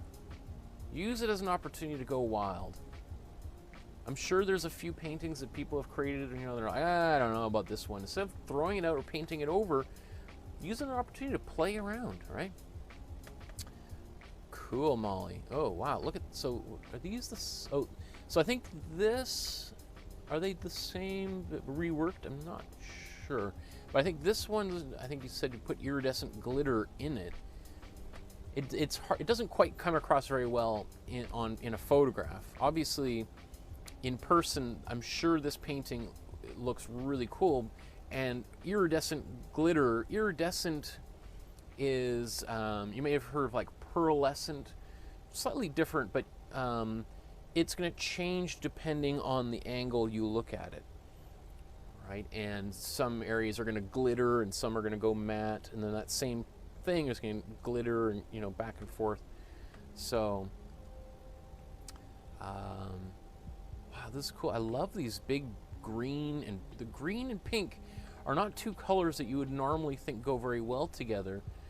But combined with that darker blue and the white and the black lines, ties them together and makes for a really interesting composition. Very cool. And some of those same colors are in here again. Oh, sorry, this is May. Sorry, I thought it was Molly. It makes sense because I was like, wow, those are two very different paintings. Thanks for correcting me, May. Yeah. So this, again, this looks like you tried the drip technique and then went into it and then really worked that canvas. Like, it really feels like there's a lot of, like, smooshing things around, drawing lines on it. This reminds me a lot of another artist. Let's just indulge me for a second.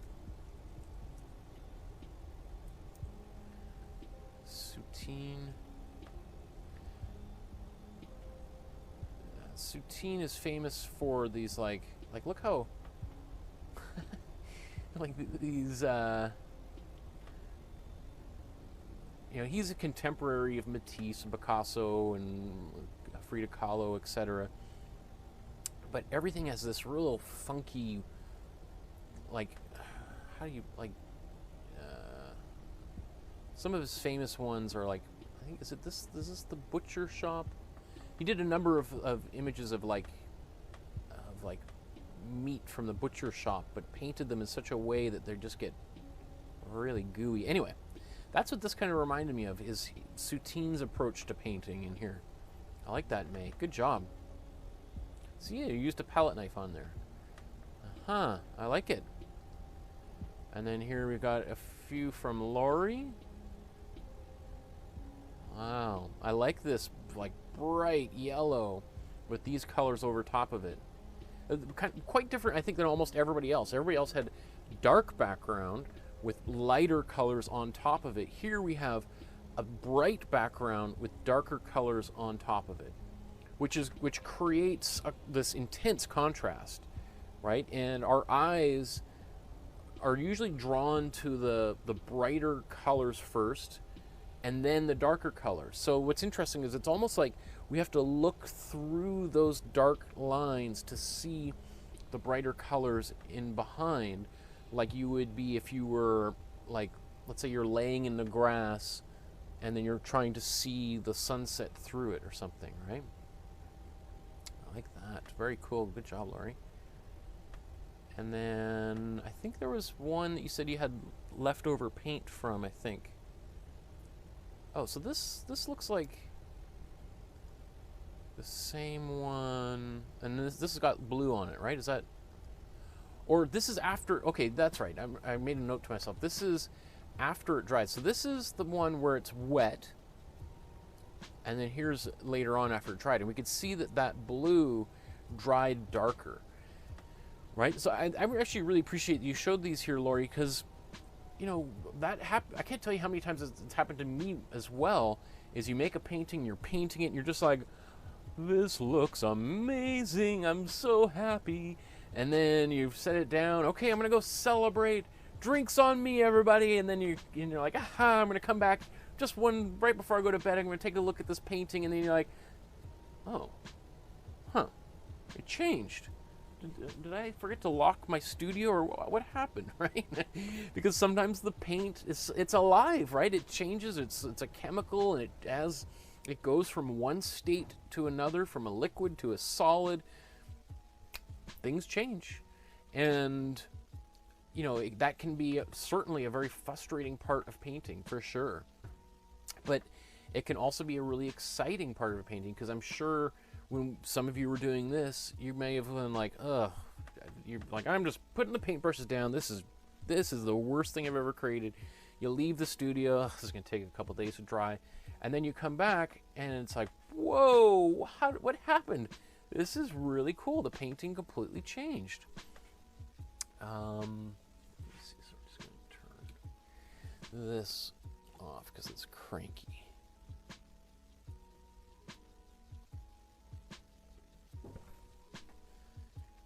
Okay. Let me see. We talked about that. Let's go iris here. Whoa! Look at that again. This was really nice. Whoa, where'd that go? The yellow with the red on the top. Interesting. And that makes this orange there have like a fluorescent orange quality. Very cool.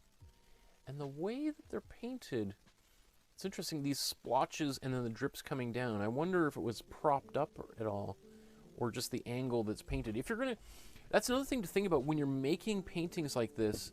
Is, you know, our body will, just because of our physical limitations, is going to create marks that go in a particular direction, right? So if you think of, if you're right-handed, you're going to end up doing this kind of arc kind of thing all the time, right? And if you don't want that arc, then you might want to think of like rotating the picture so that we get that kind of arc happening from as many different angles as possible, right? Same sort of thing. If you're making splashes like this, you might have like this, I don't know, what would you call it, like a jellyfish quality, right? You see this kind of jellyfish quality where we have, you know, here's the top of the splatter, and then these tentacles coming down under it. So it makes it seem, if I can, that you know, again, we have a lot of the tentacles kind of coming towards the down. So I don't know if you paint it and then propped it up and then they're dripping down, or if that's the way they're painted. But it is an interesting look. Like, they start to look like little people or figures. Like, it reminds me, when I'm looking at this, of James Ensor. This is a famous painting which is at the Getty Museum in Los Angeles. You see his color palette has a lot of white in there. They're very juicy paintings, just like Soutine as well.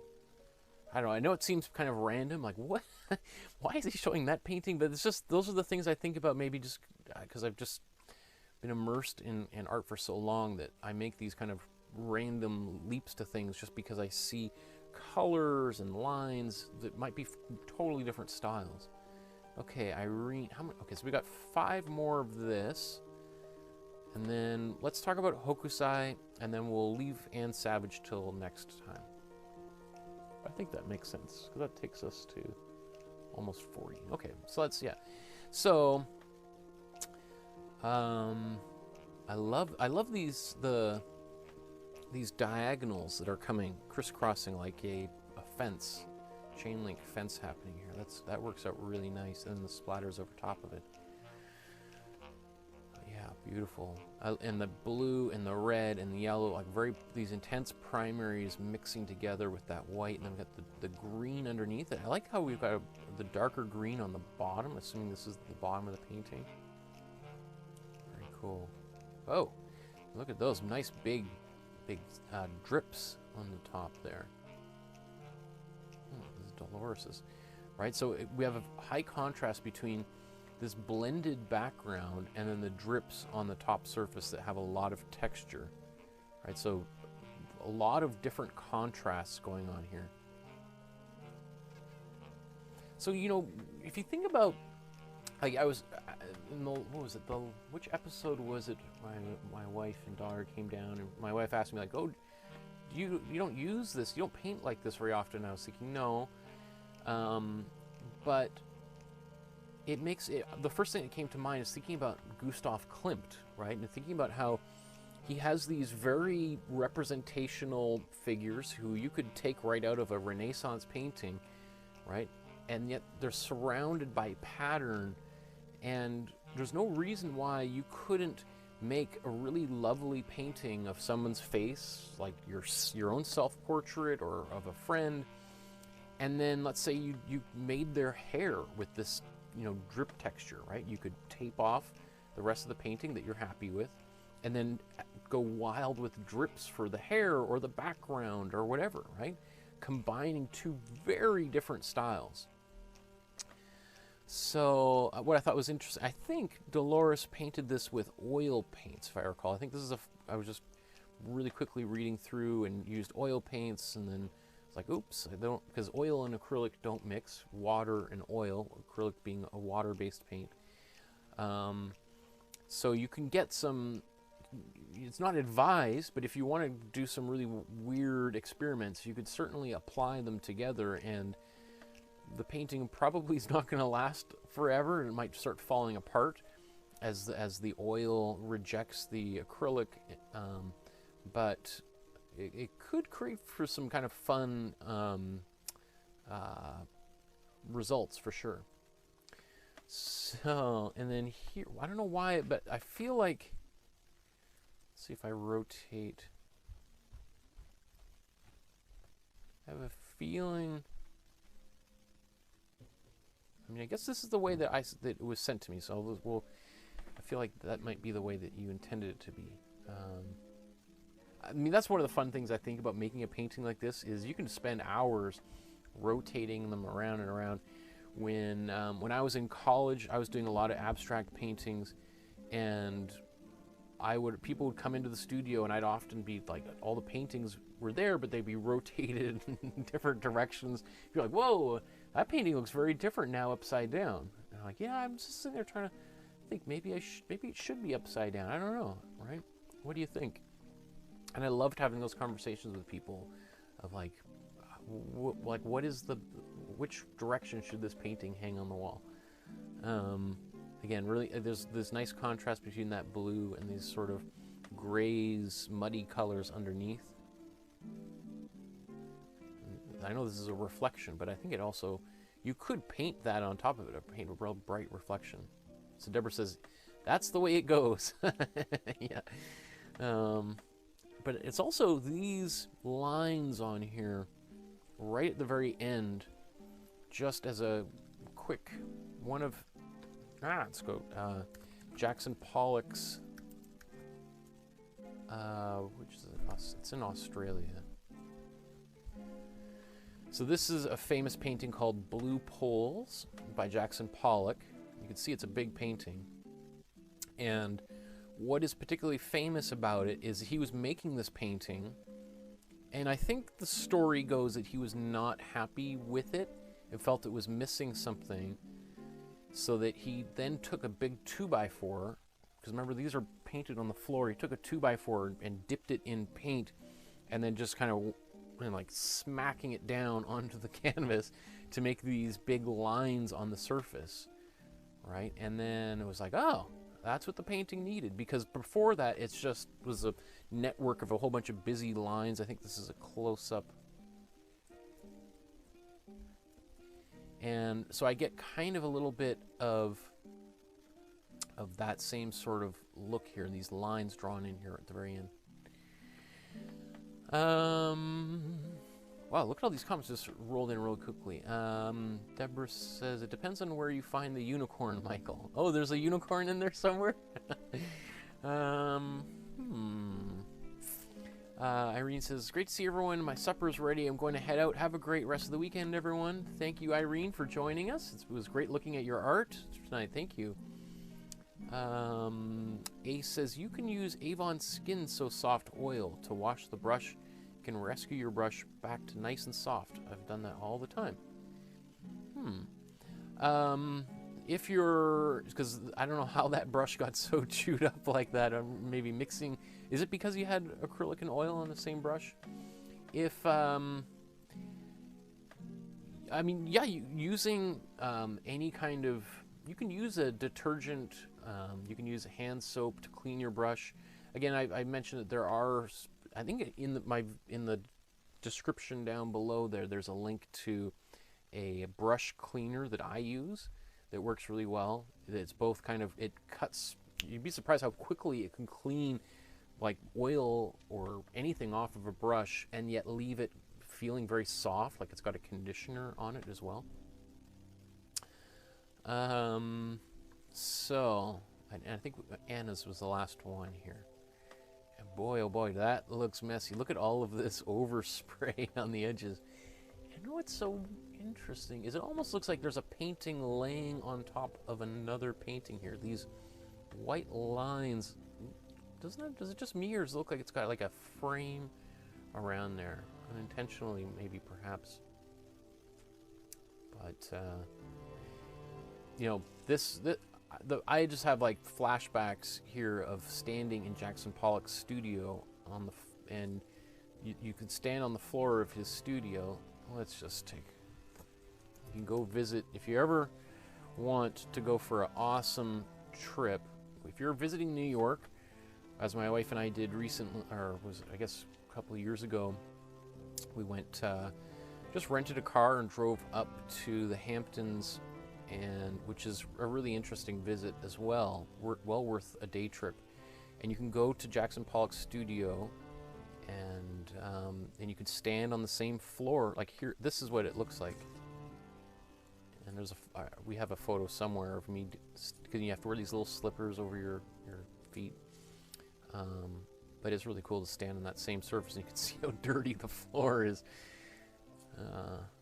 That for me was probably one of the most amazing experiences, is to go and be in that space. My goodness. I know for some other people they could care less because they're not Jackson Pollock fans, but okay. So yeah, let's talk about Hokusai, because that'll be a great way to end. Well, 6:30. How many? And I got 50. Okay. Wow. 1, 2, 3, 4, 5, 6, 7, 8.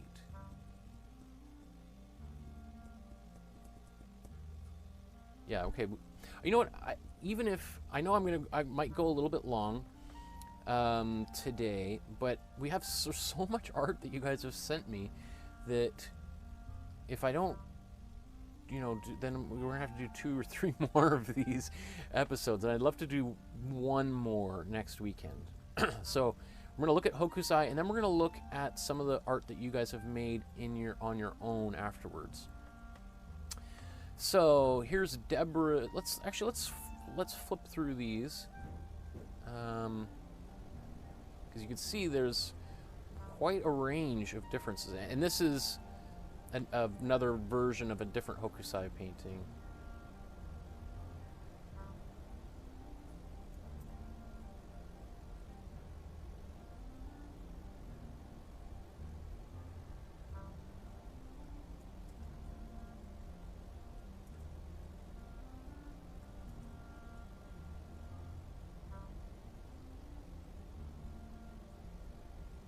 Wow, these are so cool. Okay, so how about we start up here, Deborah in the top.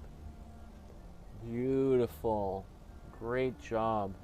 You know, one of the things I mentioned that I forgot to do, my nose was so deep into this painting that I didn't even realize until right near the very end at how the background, right above Mount Fuji in the background, there was a gradient that went from kind of darker to lighter. I didn't put that in my painting. You'll see there's a few other people who were obviously paying very close attention to me and didn't put it in theirs.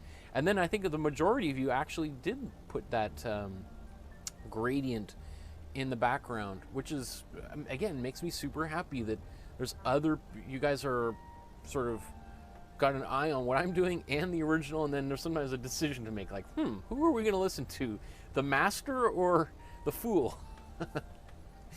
So, this is great. You know what's actually, now I'm just noticing as I look at it closer, look at all the detail you put into the boat. That is cool. Right, like look at all the people on the boat. Great. That is really cool, Deborah.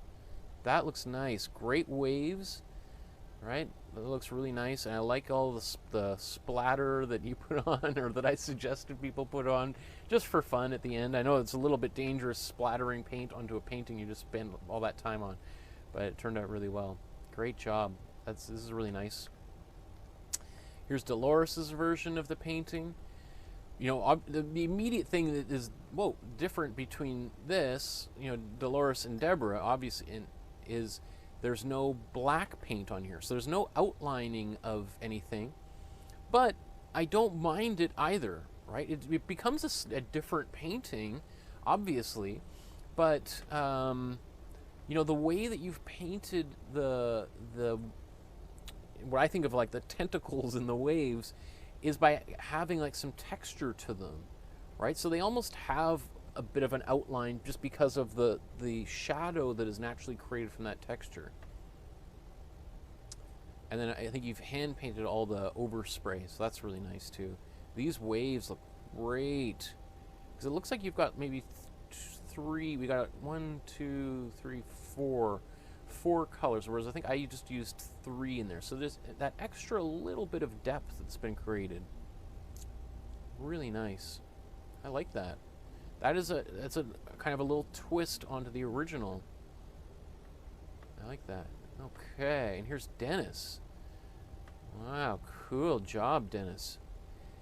That is really nice. It almost looks like some of this is done on the computer, the way that it's so... Oh, you know what? I think, if I recall, Dennis, this is a mural. He painted this mural in his bedroom or his kid's bedroom.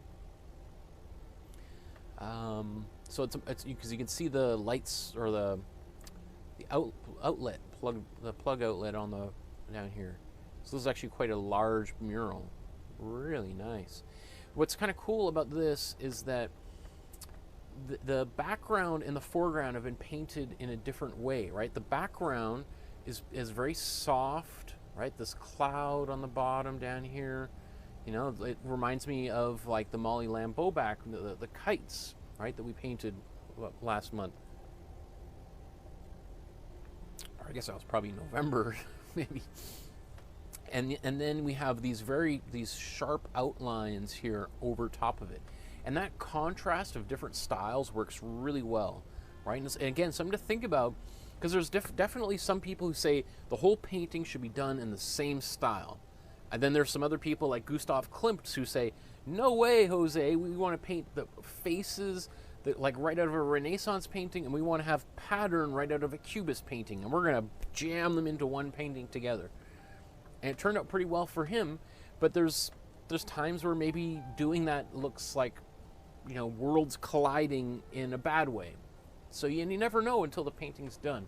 In this sense here, it turned out really well. I like that. And here's Gail's version. Oh, very cool. Let's just want to zoom in on here a bit.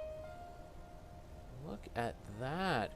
You know, this here, I love the way that you've drawn this black outline on top. In fact, I wonder if you used a pen or a Sharpie on top of that, just because of how uniform those lines are. But I think that looks really neat.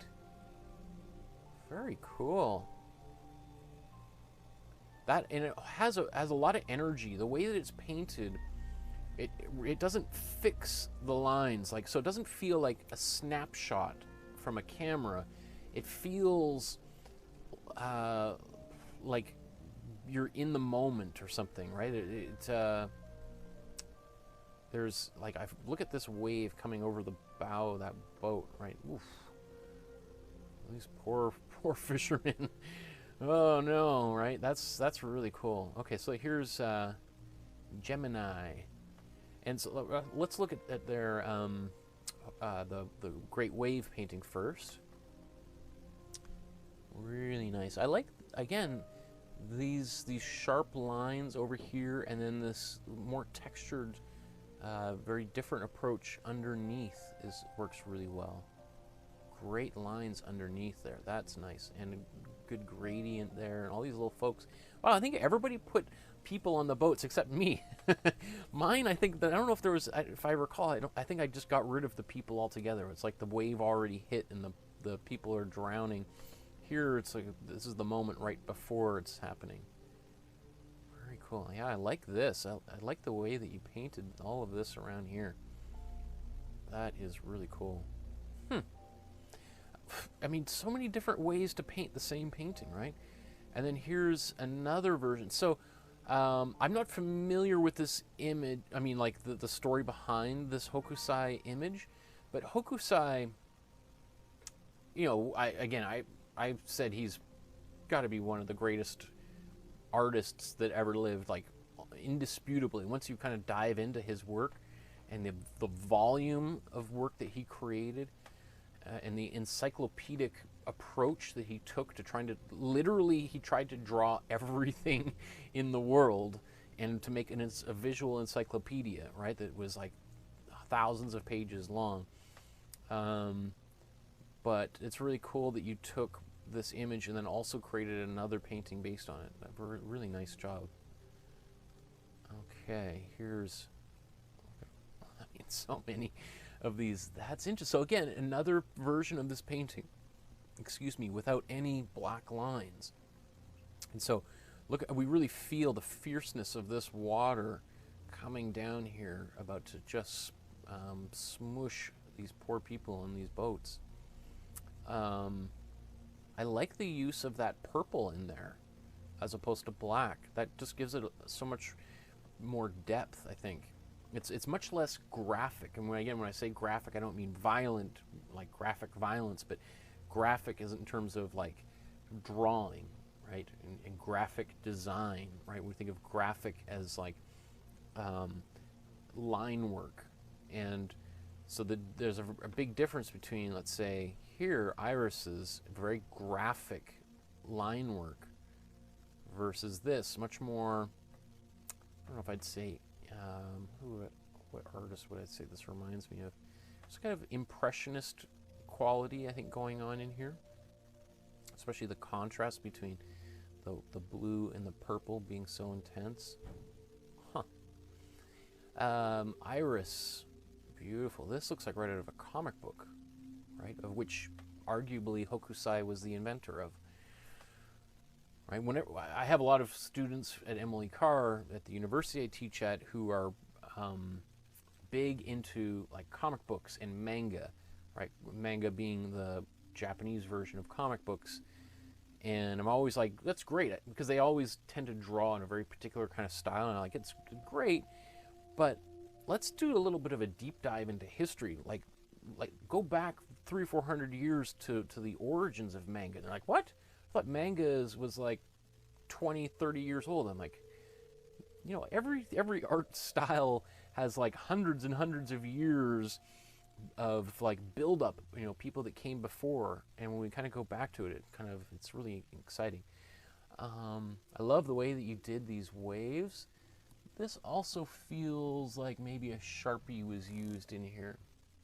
So a few of you guys used the pen over top, which works really fine. The only thing I would say, if you are using a Sharpie, is you want to keep that painting out of direct sunlight, because a Sharpies are not, I mean, I think Sharpie does make an archival pen now, but for the most part, Sharpies, you know, are people use to write on a Tupperware container, you know, expiry date, or they write on, you know, a name on somebody's or kid's underwear or something. I don't know, hopefully so they don't get lost. But they're intended for kind of more industrial purposes as opposed to art. And if you've ever seen, Sharpie on a sign in a window somewhere, it will fade and it'll go kind of purple green. So something to be aware of is that if you use a Sharpie on your painting and you put it up on your wall and there's a lot of sunlight on it, you might find, depending on how much light is in there, could happen within a few months, it might go purple or green, and that may be something that could be, you know, troubling to you, or could end up making the painting even better. Just something to be aware of.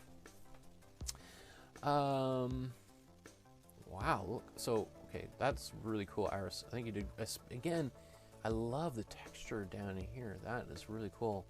tends to be, this is part of the painting that I don't think people really think of, this right side of the painting.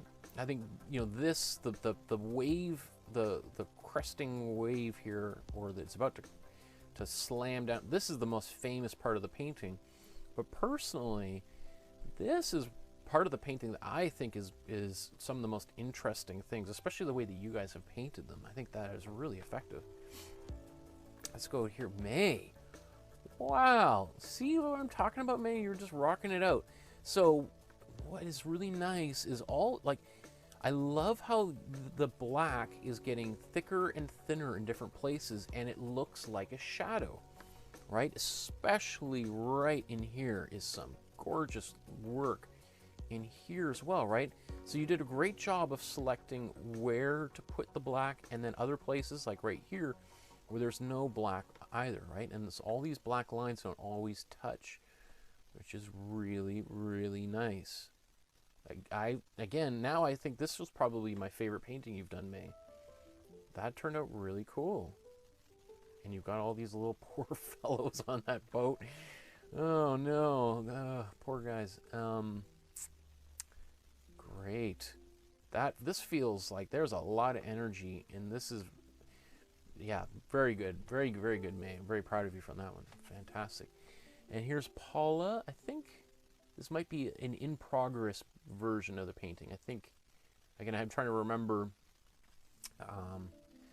when there's so many of them. I read the comments, but I can't remember exactly what it said here. But it is, if it's done, I could also see it being done. And again, because there's many people that did not outline things, but just creates a different effect, right? Very cool. Yeah, because some of these like little white spindles I think work really well. And then Peter, how many? Whoa, we've got another 6 or 7 of these to go. So here's Peter's first and then second version of the painting. So I could live with this like that. I think that's really cool. I love how this kind of nice, cool blue in the background on the mountain. That turned out really well. And the outline, it does, transform the painting for sure. Let's go back. I don't know. I mean, I like both of them. An argument could be made in favor of both of them, of each one being better than the other. But I'm really happy that you sent both of them in here, because it is kind of cool to look at them. Yeah, and May says, thanks, Michael. It is my favorite. It was my favorite painting, right? That is really cool. So you should be very proud. Charmaine says, I used an acrylic pen, and maybe since I just mentioned it. So here's Charmaine, your version of the painting, and you use an acrylic pen to do some of the outlining, which worked really well. That's smart.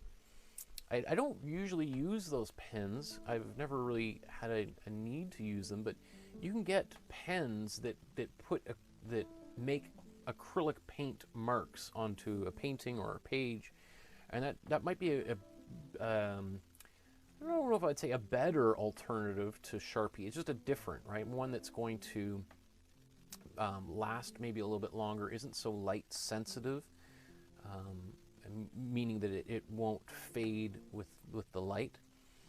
But yeah, it worked out really well. And if I recall, again, I don't know, was you, Charmaine, or somebody else, but wrote something in the Facebook group about the importance of signing your painting, which I did not know, but someone, I think it was you, Charmaine, that said, like, if you, according to Chinese painting, that a painting that hasn't been signed isn't finished, and it's not until you sign it that it becomes a finished painting. And I think they were encouraging people to sign their paintings, which it makes a lot of sense. So not sure if this was your signature or Hokusai's signature in there, but that was a really nice touch, because I think you were the only one who actually put the signature in there. And doing that with a paintbrush, all of this writing would have been a major headache, would have taken a long time. So using an acrylic pen or a Sharpie to do that would have been almost essential to get that done. great. This looks really nice. I like the fading you have from over Mount Fuji into the sky. Great work. Less Vanya's here. Wow, that's very different. So this looks like, you know, outlined with a paintbrush as I did. So much thicker, darker lines, almost out of necessity, just because it's so much harder to get a very small, thin line with a paintbrush unless you're using the smallest paintbrush you have. That worked really well. Great. You know, it's almost, you know, the way that you've painted here, Vanya, this cloud in the background, it kind of seems, it's almost like a volcano. Do you see these kind of these lines coming out of it? I think that is really interesting. That's a really cool innovation. It's super subtle, but what it does is it definitely pulls our attention back towards the mountain, which is often forgotten by many people. I don't think most people, when they look at the painting, even realize that Mount Fuji is in the background there, but it is a very, very important part of this artwork itself. I mean, without it, it probably wouldn't have been a part of that series of paintings, which are, again, 130 or 50 views of Mount Fuji is what this artwork is a part of, right? So there's 100 more other paintings part of that series. Or I should say prints, because technically it's not a painting. It was a woodblock print. Okay, that's really nice. Again, really nice selective use of where the black goes, right? So just these little loop, loop, loop, loop, loop. That's perfect. Great job. Wow, look at that, Susan. Really nice. Now this again looks like, I think, a paintbrush. So getting these nice sharp lines with a paintbrush works really well. And I love the way that you did these little characters on the boat. We got to zoom in on that. That is cool. Very neat. I like that a lot. We have a few of them crouching down there, poking their heads out here. I like that. That's cool. Right? So the way that you know, it's so cool to see how each person is taking these ideas and applying them into their painting. Let me see. So here's Sue's painting. Very cool. Interesting. Again, totally different application of black. And I think this, is that a paintbrush, or looks maybe a paintbrush and pen as well. So different places where you've added some of those little outlines. Very cool. I like that. Oh, there's two here. That one and then this one. Huh. I think this is the first, and then this is after you went and put the black outline over it, maybe. But you know what? Or maybe you painted it over. I don't know. I can't. Now, to be honest, I can't remember which one came first or second. And again, I would be one of these like, which one do you like better? I don't know, because I like this a lot. Certainly, I mean, but then there is something to be said about this, and it looks like there's actually quite a lot of texture. Yeah, it does look like you've painted out some of. I don't know. Now I'm a little, but I like how this works. I like the fuzziness of some of these areas in here, because it reminds me of like water when it gets foamy and spraying. Like it is not like the way Hokusai drew it, right? It doesn't mean that he was wrong. Obviously, he created a super iconic image that is like seared into the public consciousness, but he was using his creative license to paint a wave, and did so in, I think, a really obviously super interesting way. But this is in some ways more quote-unquote realistic, right? There's that, we have almost a closer texture to actual water in here, which is super interesting. I'm trying. I went up and down. I'm not sure if I talked about Shelley's here. Let me see. Did I talk about Sharon? I think we talked about Peter's. Right? Forgive me if I'm wrong here. Peter, this one. And then did we talk about these? Sharon and Shelley. I don't know if I did. If I did, I don't think I talked about this one, but very cool here, Sharon. So again, like, I love the application of white. So, you know, it's so interesting. Everyone took a slightly different approach to painting this painting, and excluding certain things, including certain things, adding things that weren't there. And all of that, whether you know it or not, or did it intentionally or by mistake, what is ended up happening is we have this, it's almost like the Hokusai original is like the control of an experiment, and then your own style is just inevitably coming through and causing you to make choices that show you as an individual and your own creative talent kind of just seeping through there. So, wow, these are, I'm so proud. It makes me so happy. And then I don't think I shared Shelley's here. But again, all this little texture in here is super cool. And in the wave over here. And you got the folks on the boat. Good.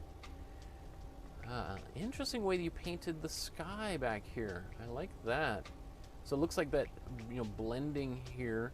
I don't know if there was any, this might have been prior to getting any medium or anything. Maybe this is just two acrylics, but you've mixed them in a very, rather than being a smooth blend, it's a little bit chunkier, which I think is actually kind of cool, right? It's less subtle of a gradation, but you know, it certainly brings more attention back to the mountain, which is the kind of fulcrum around which the whole rest of the painting rotates. So, okay, you know, so we're at episode 38. We've got Anne Savage, Vermeer, Murakami, Gentle Eshi, Hearst, Frankenthaler, and Graham. So that's 7 more. And then I've got 59 paintings that you guys did on your own here to talk about. And I'm sitting here thinking, maybe, should we do a few? Because it's 6:30. Let me see. What should we? Okay. You know, let's talk about. Yeah, you sure you want to open 59? Oops. Let's do that again.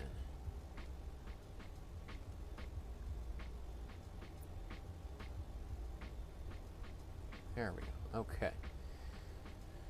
So, yeah, I'm going to go through all of these original artworks that you guys have sent. Otherwise, we're just going to... we'll just have too many to go through next weekend. So, here's Deborah. Because what's also exciting to me is that as this class is progressing, people are sharing more about themselves and their studios and their local environment where they live and work. And so I think it's kind of... I've included some of that in here just because we're getting to know each other a little bit. So I think this is Deborah's dog, followed by some of the birds in the backyard. And I'm actually really surprised that all of these birds are still hanging out in your backyard. I don't know if this is just snowed and then they've subsequently flown away. But I think here's your backyard in warmer times. So someone obviously who's really interested in birds and painting, or at least photographing birds. I don't know if you're thinking of turning some of these into paintings, but you know, can you imagine making like a real Pell painting like this, with all of these branches and then painting a realistic bird inside of that web of lines, right? And all of a sudden it goes from an abstract painting to a realistic painting. And here, I thought this is gorgeous, Deborah. So this is, I think, a watercolor painting. You said my corn husk angel. And I don't know what the original little corn husk angel, maybe this was on top of your Christmas tree. It looks like a Christmas light. But this drawing you made of it is fantastic. Absolutely gorgeous drawing. That makes me really excited. This has probably got to be one of the best things you've done, at least that I've seen. I think that turned out really, really nice. I love your drawing style, and I really like the way you applied the paint and allowed for, like you didn't paint edge to edge with those lines. You allowed some of the white to come through in there. Yeah, I think that this is just that's gorgeous. I could see you making this and printing them on Christmas cards, sending them to friends and stuff. Well done. And then here's a vase with some flowers in it. Very cool. I like that. Oh, where do we go? Here we are. Yeah. I think just a real quick thing. It looks like, so we have our background and this horizon line. This line right here, I think, flattens the object. I would just feel like I want to see it round out a little bit more to continue to give the vase a little bit more volume. And then same thing up in here. It almost like we feel like I need something really dark and black, an arc going in this, you know, rather, because right now we have this arc going down here. I feel like I want another arc for the back side of that vase, which is kind of missing right now. Otherwise, it looks great. You know, you could think about putting shadows underneath some of this down here. I don't know where the shadow would go in terms of the light. Now, you also sent me a bunch of pictures where you were painting with some friends, and I'm not sure. I didn't include all of them because for the sake of people's privacy, I didn't include all of them, but I just thought it would be kind of nice to include some of them here. So somebody's having fun, right? That is cool. I wonder what you're making, like these. Is that paper mache on a balloon, maybe? And then you pop the balloon, and you've got those shapes. That looks fun. And I think we looked at this one before, where you did the mashup of the Suzanne Valadon cat and the Henri Matisse goldfish and the Giorgio Morandi bottles there. So we talked about that one before, but I still just put it in here because I don't know where. I couldn't find it. So I love that, taking the lessons we've been doing and then doing something funky and fun with them afterwards. Oops. Here is an Inukshuk with a house and then almost like a Northern Lights in the background. Very cool. I like that. I love these colors in here. And I love the texture, how chunky that paint is. Good. Yum, yum. And then I think this is your studio where you're painting along. Look at that. That's nice. I didn't. So it looks like your version of the Maud Lewis was a little bit larger. It looks like I don't know. Oh, it's like 11 by 16 or size canvas. A bigger canvas anyway. And it's also interesting to see some people like painting with their canvas flat on a table versus propped up on an easel. You can have a tabletop easel. I'm personally, even if I wasn't filming this, I personally prefer painting on a flat surface and then occasionally propping it up and looking at it and putting it back. It's just the way that I've been painting for 20 odd years. I do have easels over here that I occasionally use, especially if I'm painting in public. It's easier for people they can stand back and watch me paint versus having to lean over my shoulder, which is not even particularly pleasant for me either. You know, you're like, oh, versus like they anyway. But very different way of painting, and some would argue different results, that you're going to get a different type of painting if you're painting on a flat surface versus up on a wall. And there's some people, I had some art teachers when I was in college who did not like the fact that I was painting on a flat surface. They're like, that's not how painting should be made. But then if you talk about Jackson Pollock painting on the floor, so it's not like there's a right or wrong way to do any of this, right? So here we have Dolores' the drawing, right? So Dolores, that was, it's interesting. This looks like a very similar style.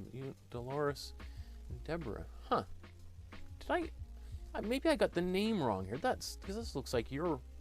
Now I don't know whose drawing is whose here. I don't know. Now I'm all twisted around. It looks like the same.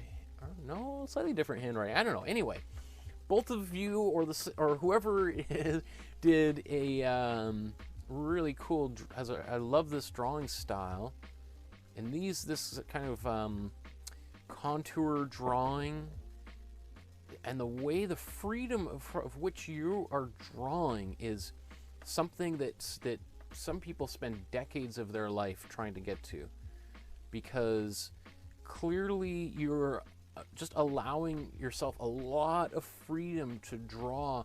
So there's a lot of other people would, especially if you're drawing something recognizable like a laptop, would get really bogged down trying to make it look perfect and get all the angles to be all straight, and you've just gone ahead and just started to. This reminds me a lot of Matisse.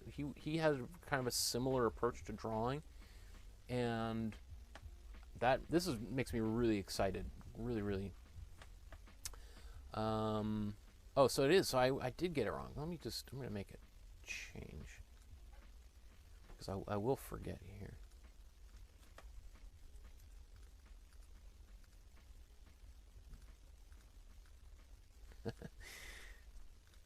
Okay.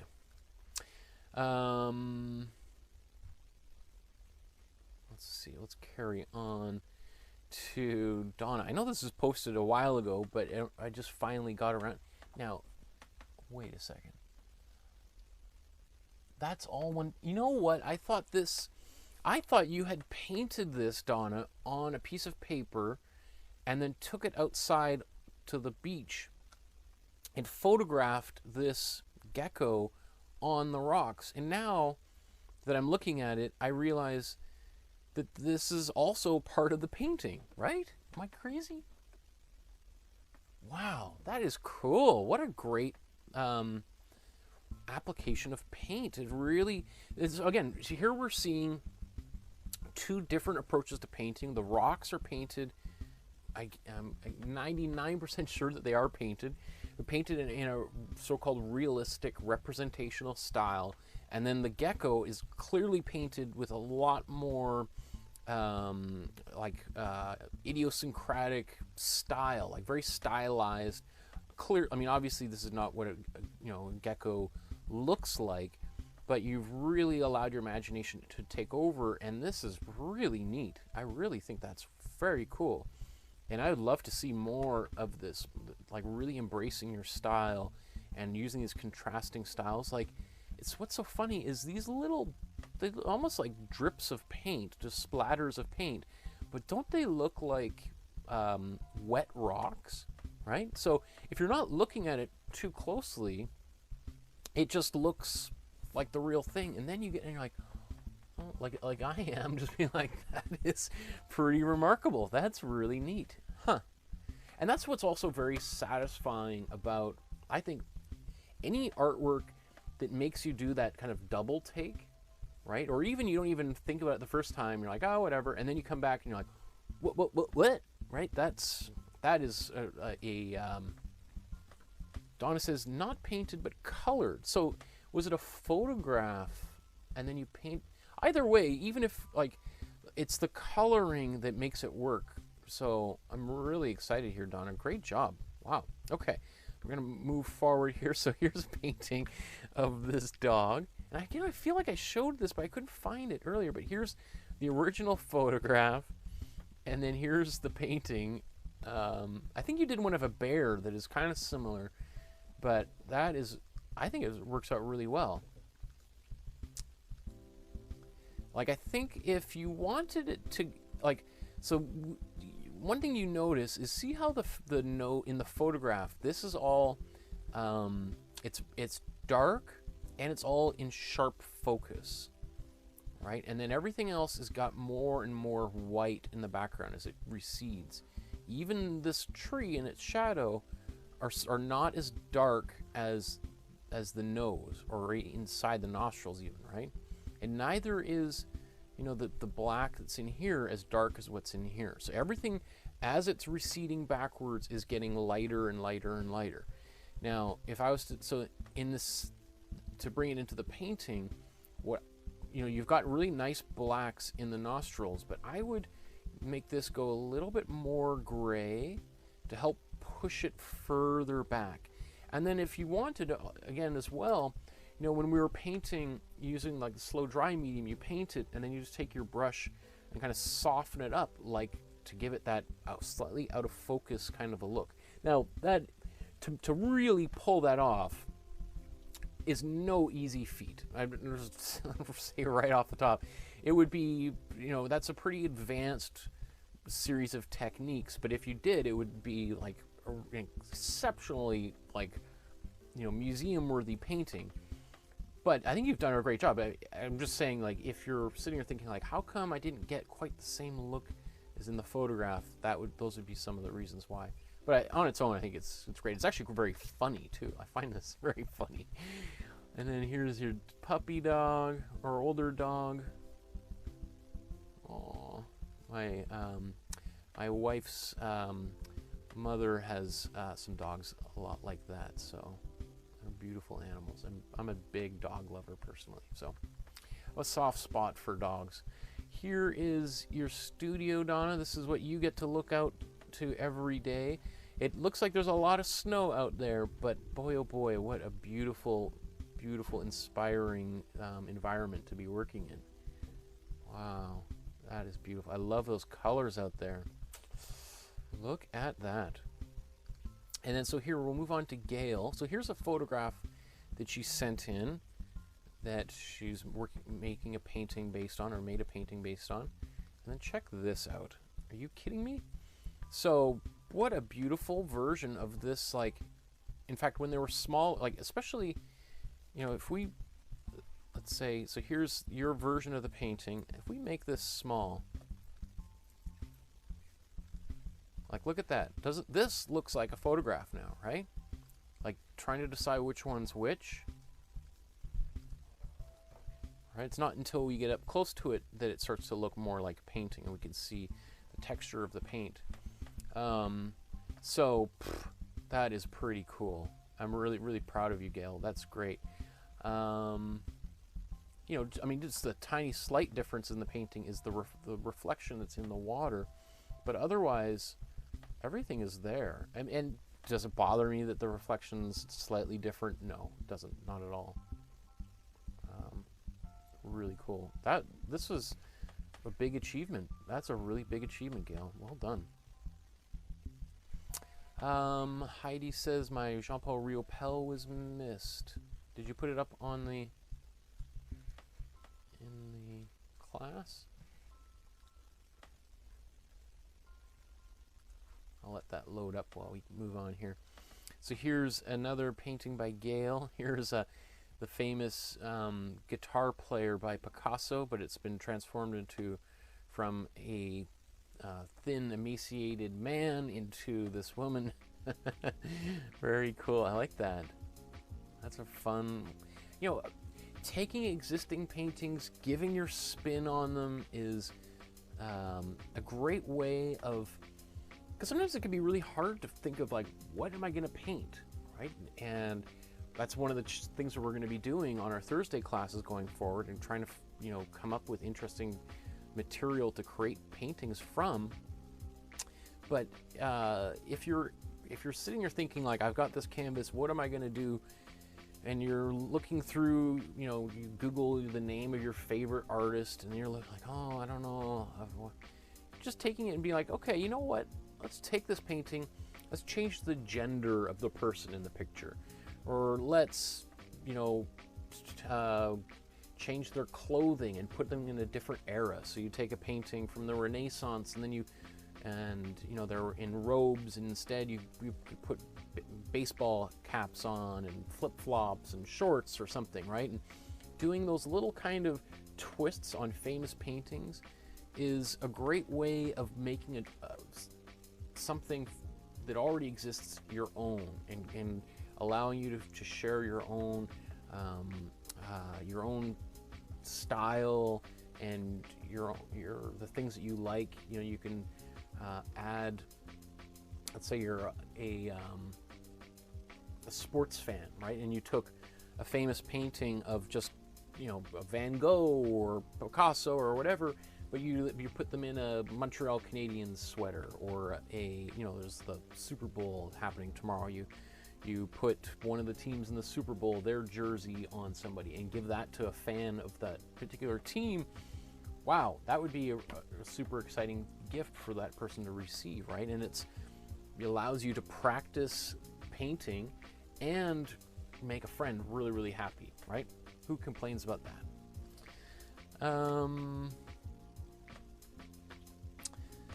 Let me see here. So here's Gail's sketchbook. So Gail's been taking my drawing class that I did last summer, and obviously has been making some drawings in her sketchbook here.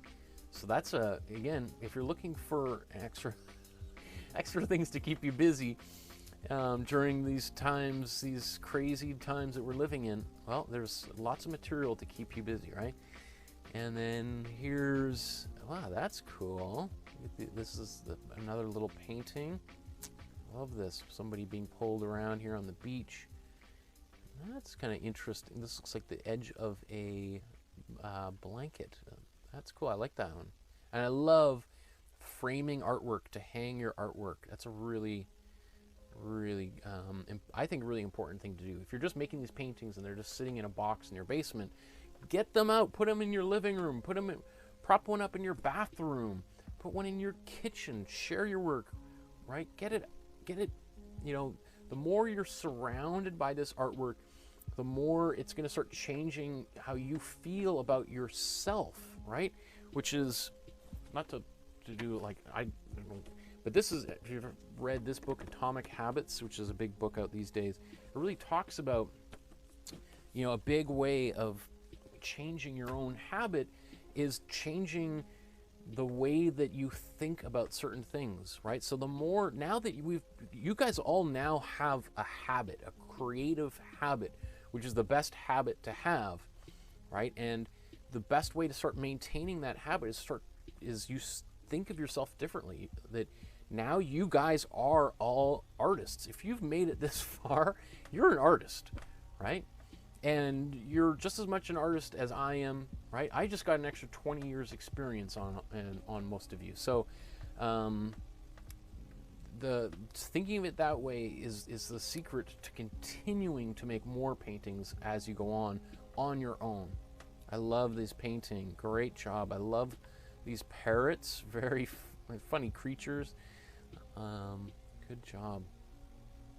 I kind of feel like these leaves up here, I would probably even just hide a little bit of that blue, or just, I feel like they're it's a little flat, and building up a little more texture on here would be helpful. But the birds themselves are fantastic. Well done. Great job.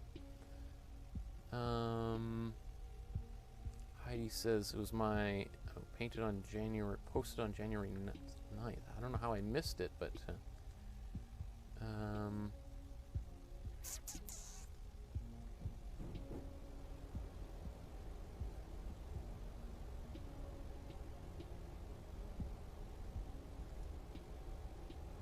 can see how many it's like I scroll down for like 5 minutes, and then I'm like still in posts from like last week. Here we are. It's again January 13th.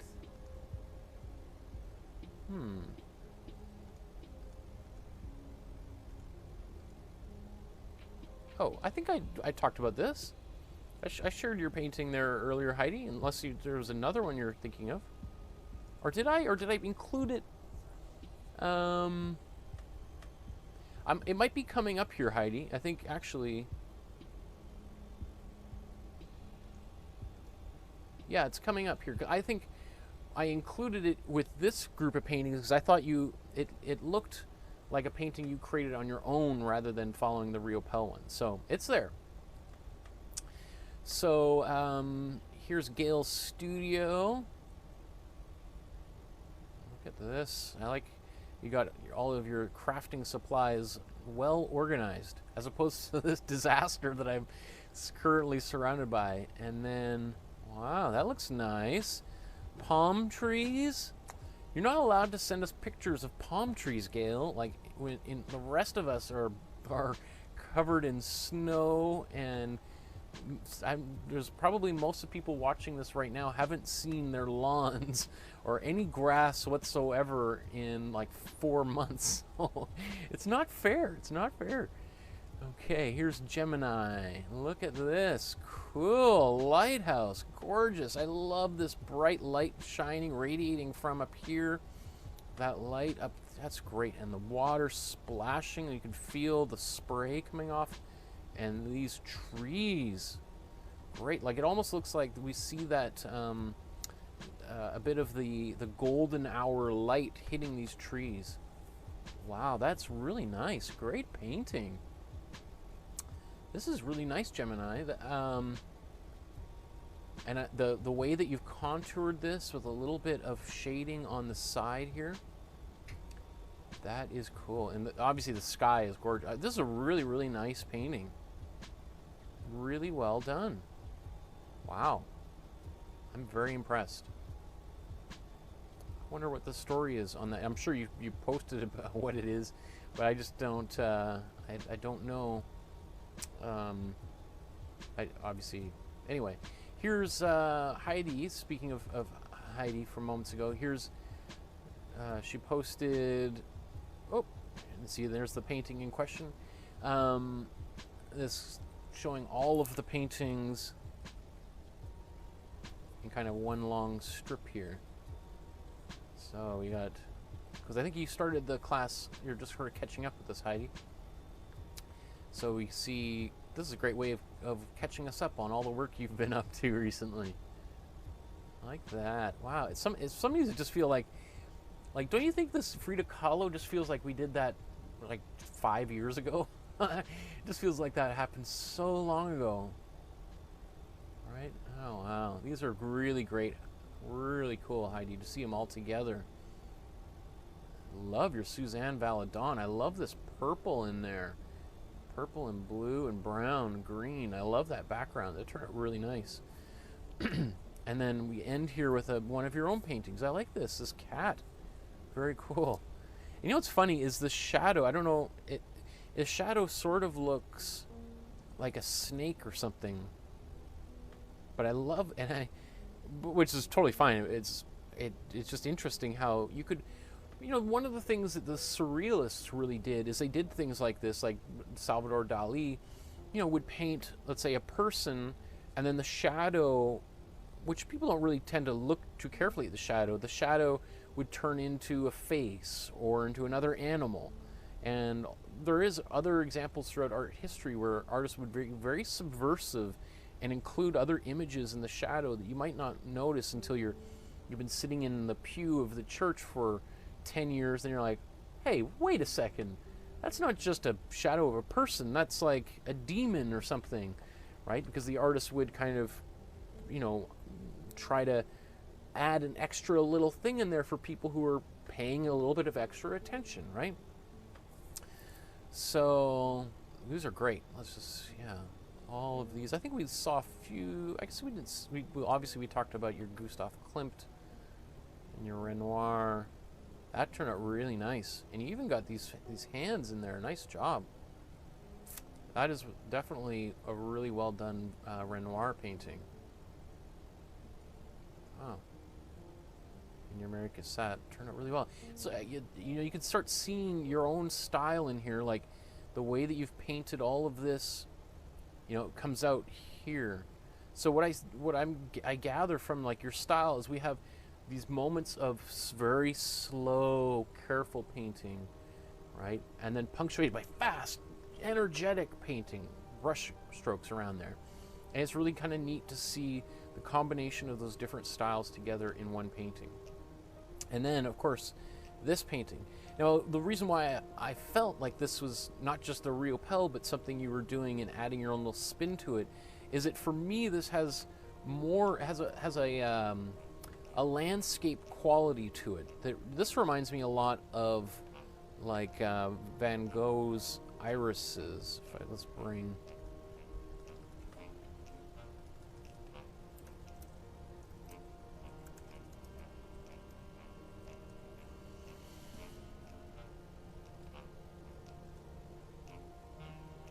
You know, I mean, and obviously you're like, what? What does these two paintings have to do together? But you can see there's, you know, these dark purples and blues, and then we have kind of the lighter colors in the background, and some of those, right? So I feel like we have the same sort of thing. Like we have these greens in the stems and leaves and then we have the bright yellow and red of the bulbs of these flowers. And then this kind of baby blue is like the sky in the background. And then the dark blue down here feels like the shadow underneath these flowers. All right? And it works really well with this contrast of the yellow that's in the background. So that yellow really helps give the painting a luminosity. It makes the blue of the sky feel really light and airy. So, yeah, that's really cool. So, you know, again, what's so neat is you can take a technique like Real Pell, which you associate as just a purely abstract approach to painting, and then just by where you are using certain colors makes it no longer abstract. It becomes more representational again. That is really interesting. Yeah, Deborah says, yes, Heidi, I thought it was a flower garden. Well done. People love it. Heidi says, it was my cat. I'm not sure about the shadows. Okay, so let's, how many we got more here? Okay, oh, there's still lots to come. I'll just keep on pressing here. So we've got a couple here by Irene. Wow, look at these. That's fun. The Eiffel Tower. What's the difference? I guess. Oh, you know what? It didn't even occur to me that we've got, you know, the blue, white, and red, like the French flag on there. Right? Ah, I like that. Kind of very subtle, patriotic kind of nod. Right? Huh. Makes me think of how you could use that same sort of, because there's a lot of artists that will determine the palette before they even make the painting, right? And who, you know, like, you know, the example comes out, I need a painting to match my couch, right? And then I've been working, I remember when I was like 20 years old, or 19, I was working after school at an art gallery in Calgary. And they are still to this day probably the I wouldn't say the best, but the gallery where some of the most well-known artists from across the country exhibit their artwork. And one day this guy came in who was a very well-known figure in the community and a very wealthy fellow. And he came in and it was like, I can't remember whatever the color was, but I need like a red painting. I want a red painting for my office because to match the couch, right? And it's the kind of thing that, you know, I didn't expect to hear in a gallery of that type, but myself and the gallery owner went into the back and we're just pulling out all of, let's say, the red paintings and showing it to this guy who ended up dropping like, I don't know, $80,000 on the painting he eventually wanted. All of which was kind of mind-boggling. But there's no reason why any one of you couldn't say, okay, here I've got this space over my couch and I want to make a painting that fits there, right? And the couch is, you know, you got your swatches, and you're like, you know what, like kind of a painting with some red and green would work in there. So you could mix those colors, and then only after that decide what the painting is going to be of, right? Maybe it's an abstract painting, or maybe you make a painting of, I don't know, dogs running in a field, or a portrait of a friend, but you use those colors and only those colors and variations and combinations of those colors to create the painting, and it's going to match perfectly with that sofa or bookshelf or whatever it is. And there's nothing wrong with that at all either, as far as I'm concerned. There's certainly, you know, if you go back to like the Renaissance, I would bet you $1 million that, you know, the Pope would have said to Raphael, you know, this is because he painted this famous painting, the School of Athens, and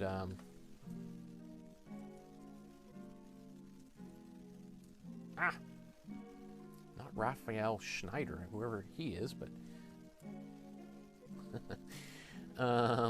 this famous painting, and it's in this kind of hallway space that if you've ever lined up to go to the Sistine Chapel, you'll pass right by it.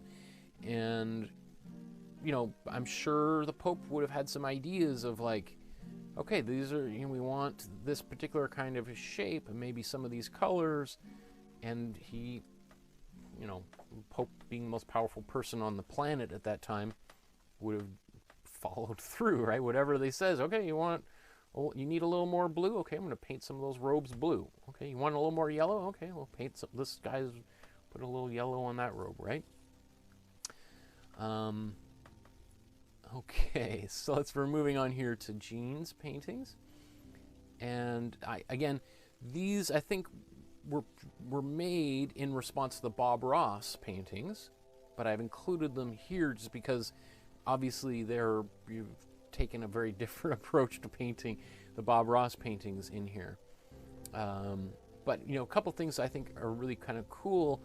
First of all, I love the way that you painted this oval circle shape in the center of a square canvas. A lot of people will go out of their way to spend a lot of extra money or even get custom circular canvases made to make a painting like this, but instead you've kept this square format but put a circle in the center, and I think it works really well. I've never even thought about this before, but I actually really like it. It creates its own frame, creates a window that we look through to see this painting, and it just turned out really, really well. I love the way you did the trees in here. The only thing that seems slightly odd is we have this mountain, and it seems to kind of come down here, so because I would imagine the horizon, or at least this shoreline, would come all the way across. So I'm not exactly sure what's happening in behind these trees, which creates a little bit of a strange space. But I mean, that's a minor detail, obviously. And I also really like how the trees come up and burst outside of that circle. That is really cool.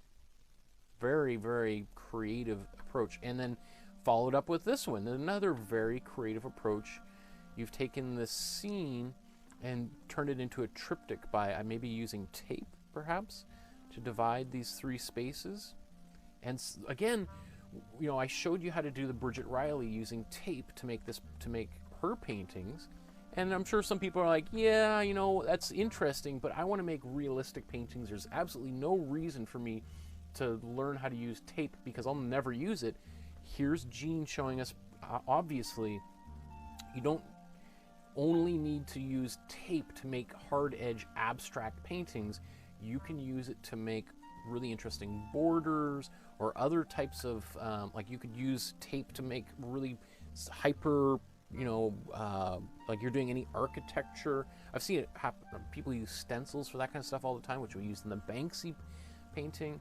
So all these things that I think some people think are exclusive to one style or another can be used interchangeably once you know the technique, right? These are really cool. Again, it was a very interesting way that you've composed this scene. I like that a lot. Way to go, Jean. And then we have less here. So you know, just what I was just saying, I didn't even think, great transition, but so here we have, you know, your paintings of cats, and then paintings of a vase of flowers, all using the drip technique, right? And I'm not sure, maybe you use tape to mask this off and then peel the tape off afterwards to reveal your drips so that you contain the drips in a certain, because obviously there'd be, to do this and to try to stay in the lines while you're splattering paint is just literally impossible. So it's very, very fun to see this using these different techniques and bringing them together, right? And I think actually what is even more interesting to me is I would expect the majority of people, including myself, would think about using this technique for the background, right? Painting, you know, like the Bertha Morisot painting where we did the flowers in the vase, right? The impressionistic style flowers, still life. I would expect most people would paint, let's say, the flowers in this in her style or realistic style or whatever, and then paint the background with this splatter drip technique. The same thing with the cats, right?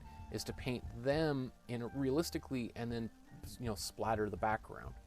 Whereas you've inverted that in a very interesting way, in a way that I think very few artists would use.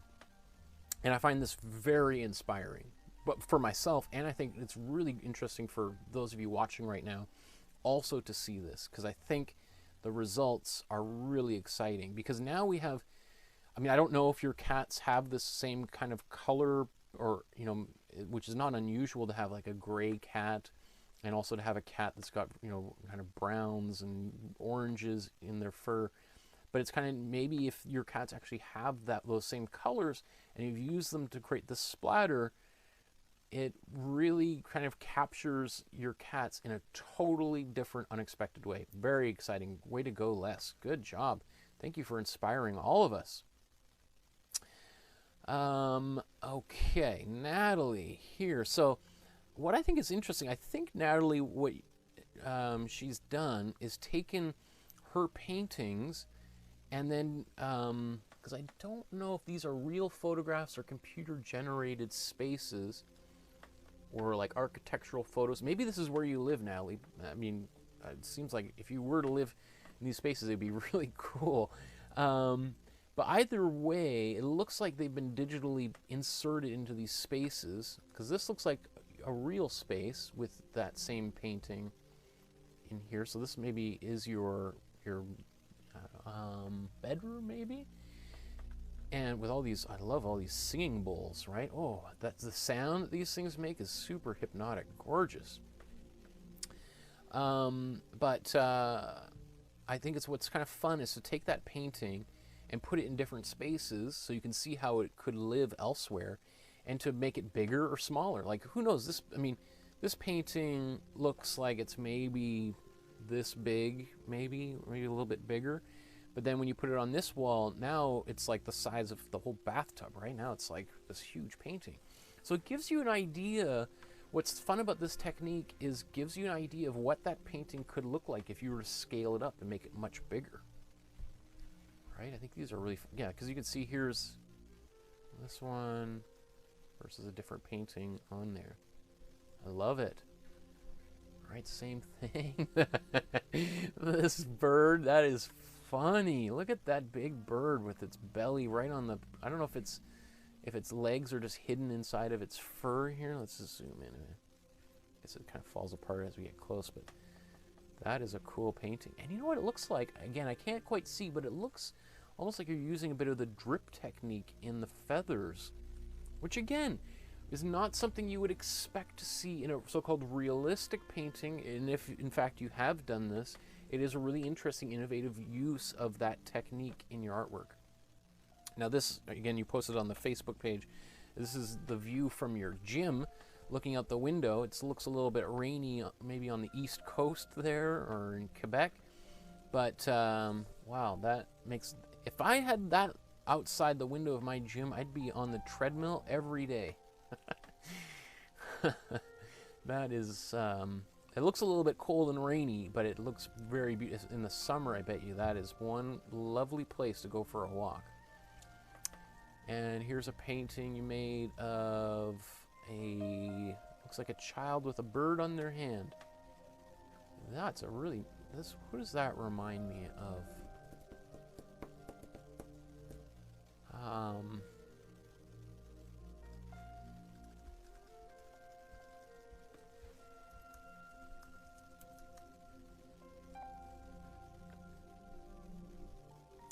That painting. What's that painting called? Right, so this child with a dove.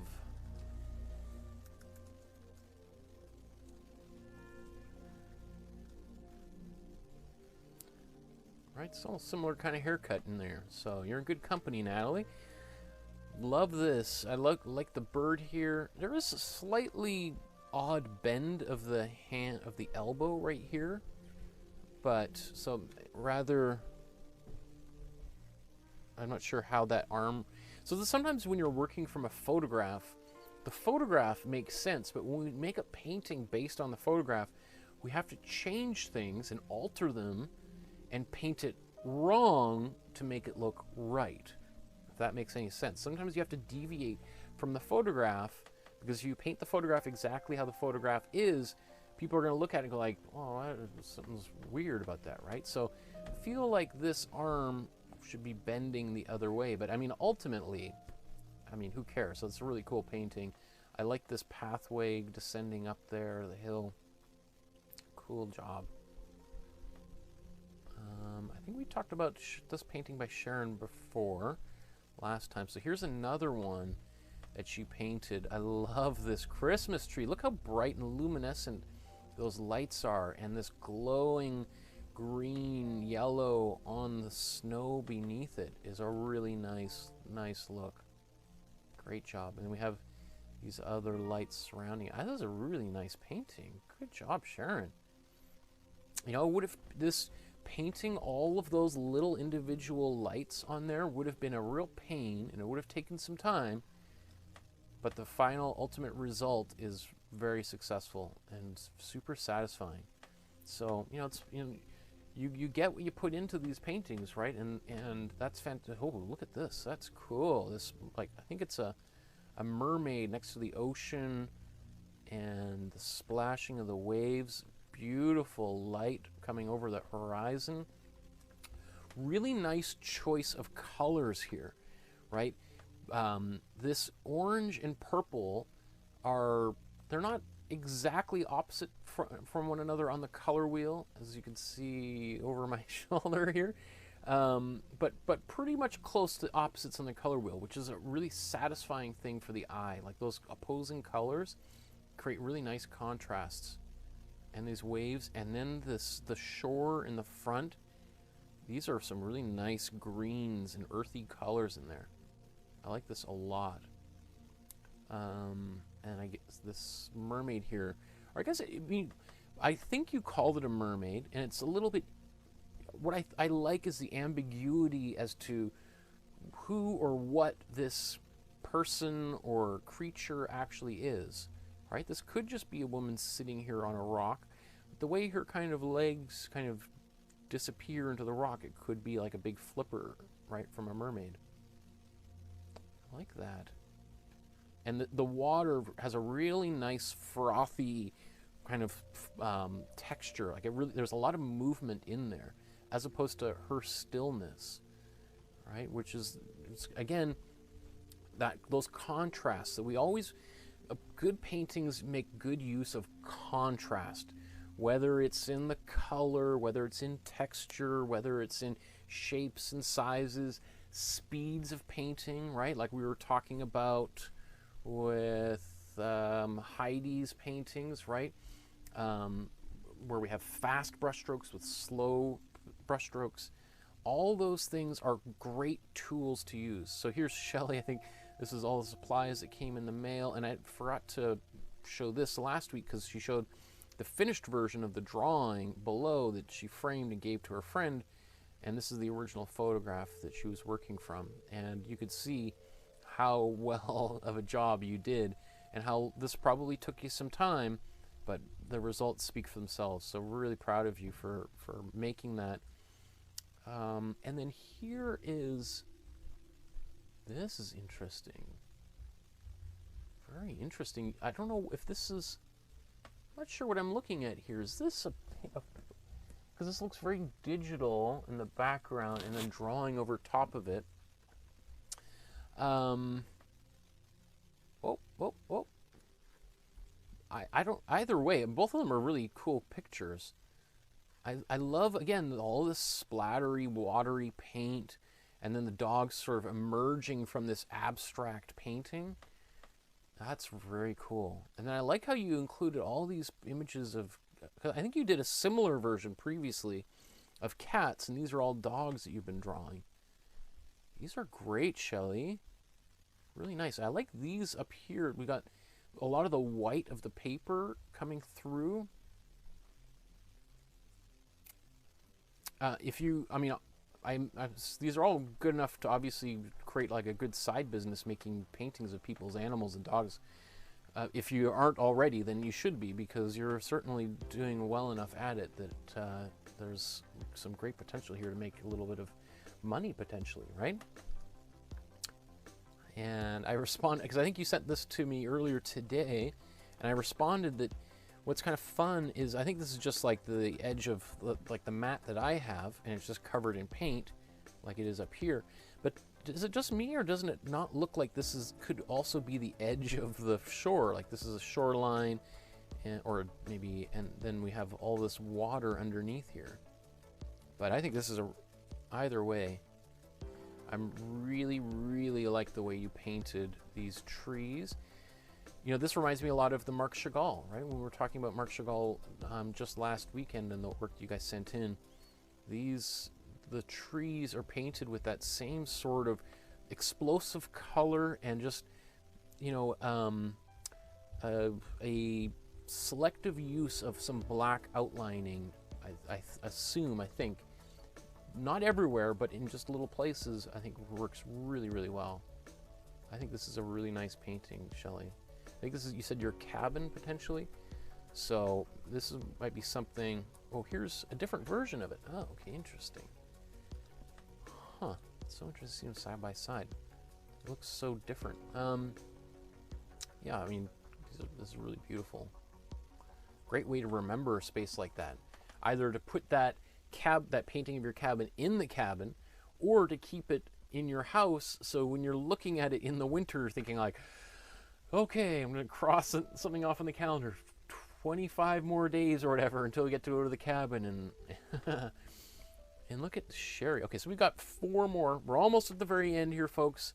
I can hear my stomach grumbling. I hope it's not keeping anybody blowing your ears out, but we're almost here at the end. Thank you for sticking around with me. Thank you for sharing all of this with me. We've been talking for almost 3.5 hours about your artwork. There's so many, and this is, we're not even done. We're only like, we've talked about like 8 or 7 different artists today and your artwork, and we have so much that we're gonna have to continue next weekend. That's just amazing. Okay, anyway, so Sherry, look at this awesome landscape, wintry landscape. I think, again, this was done in response to the Bob Ross, but you've given it your own twist on it, and that is really cool.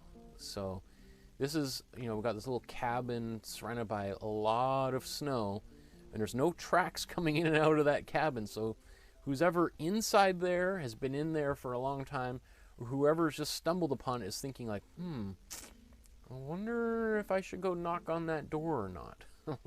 What is in behind that door? Because look at, you could really feel that this snow is just windswept, and it's, you know, not even fresh powder, but it looks like it's got a bit of an icy surface on it too. So, wow. But that mountain in the background is gorgeous.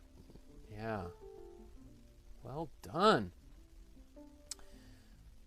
What am I going to say? I think it's great. Great job, Sherry. Okay, and then we have a couple by Susan here.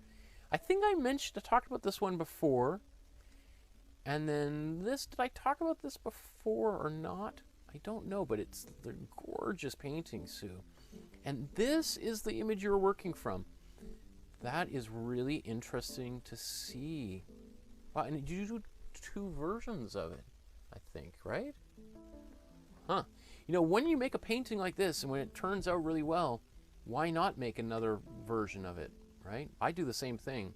Or you've obviously seen me painting 2 or 3 paintings at the same time of the same composition. That looks really fun.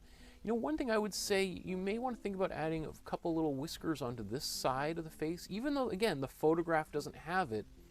Sometimes you need to add those details in your painting, even though the photograph doesn't have it, just to make it look quote-unquote right, because otherwise people might say, whoa, what happened to only one side has whiskers? And you could say, well, in the photograph, there were no whiskers on that side. I couldn't see them. But then people are like, okay, but where are the whiskers, right? So just because you're working from a photograph doesn't mean you should paint exactly what's in the photograph. I mean, I think it's obviously super cool. Like, in fact, this painting just seems really iconic. It reminds me of, who's that artist who paints the blue dog?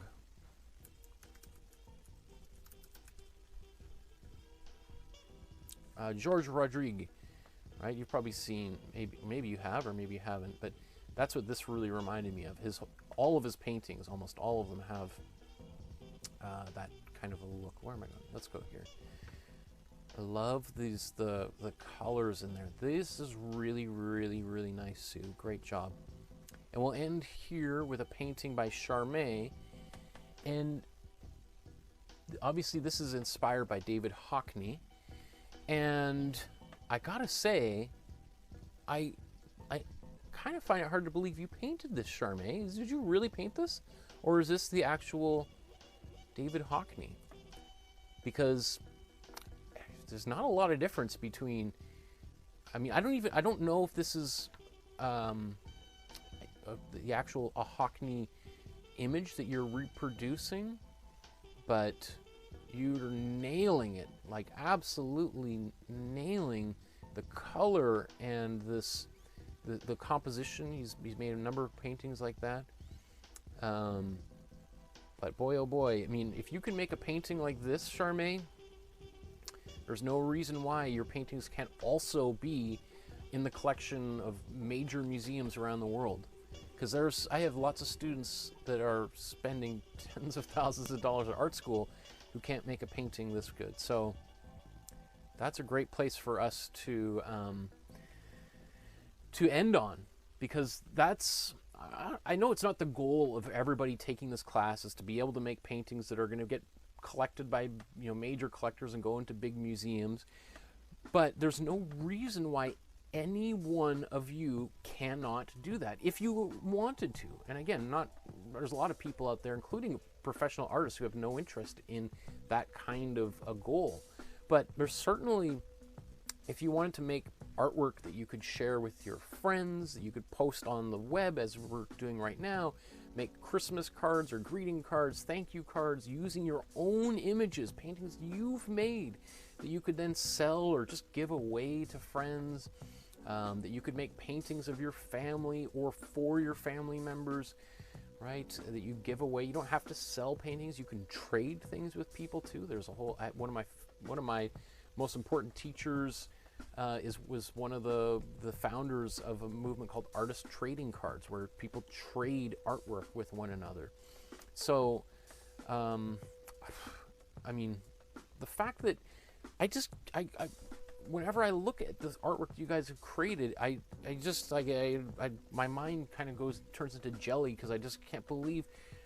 I'm really honored that you guys have gotten involved and have taken this so seriously to create all of this work, because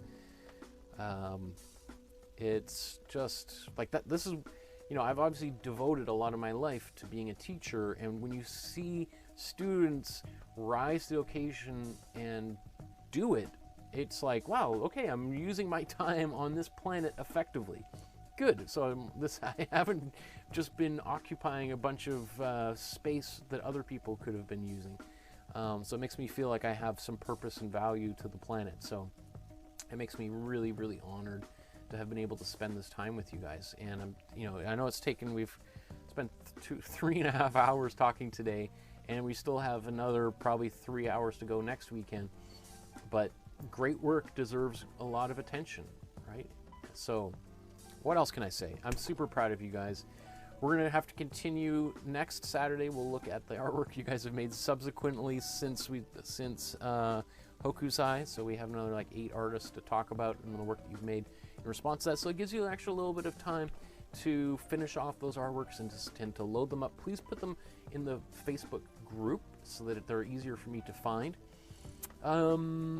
Otherwise, I think my voice is starting to get pretty dry here, so I don't know if there's even much more for me that I can say before I lose my voice. So we're going to see you hopefully in a couple of days on Tuesday when we start our master study.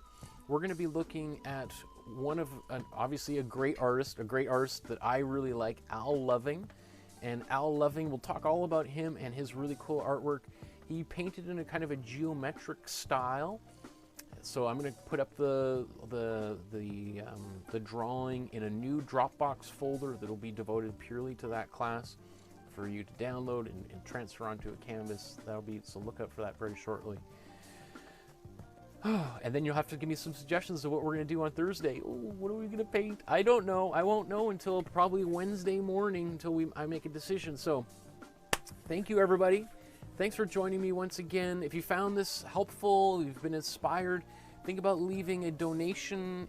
There's the PayPal link below. If you want to send a check or money order, send me a message through the Facebook page, and I'll be happy to help you.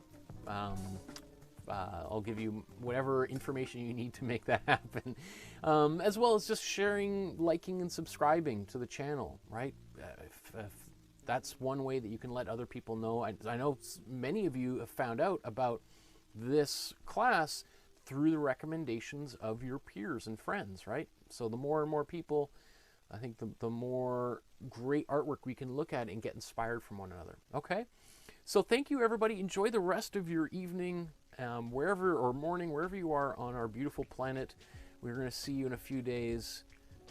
Okay, everybody. Stay healthy until then. We'll see you soon. Okay. Bye-bye. Good night.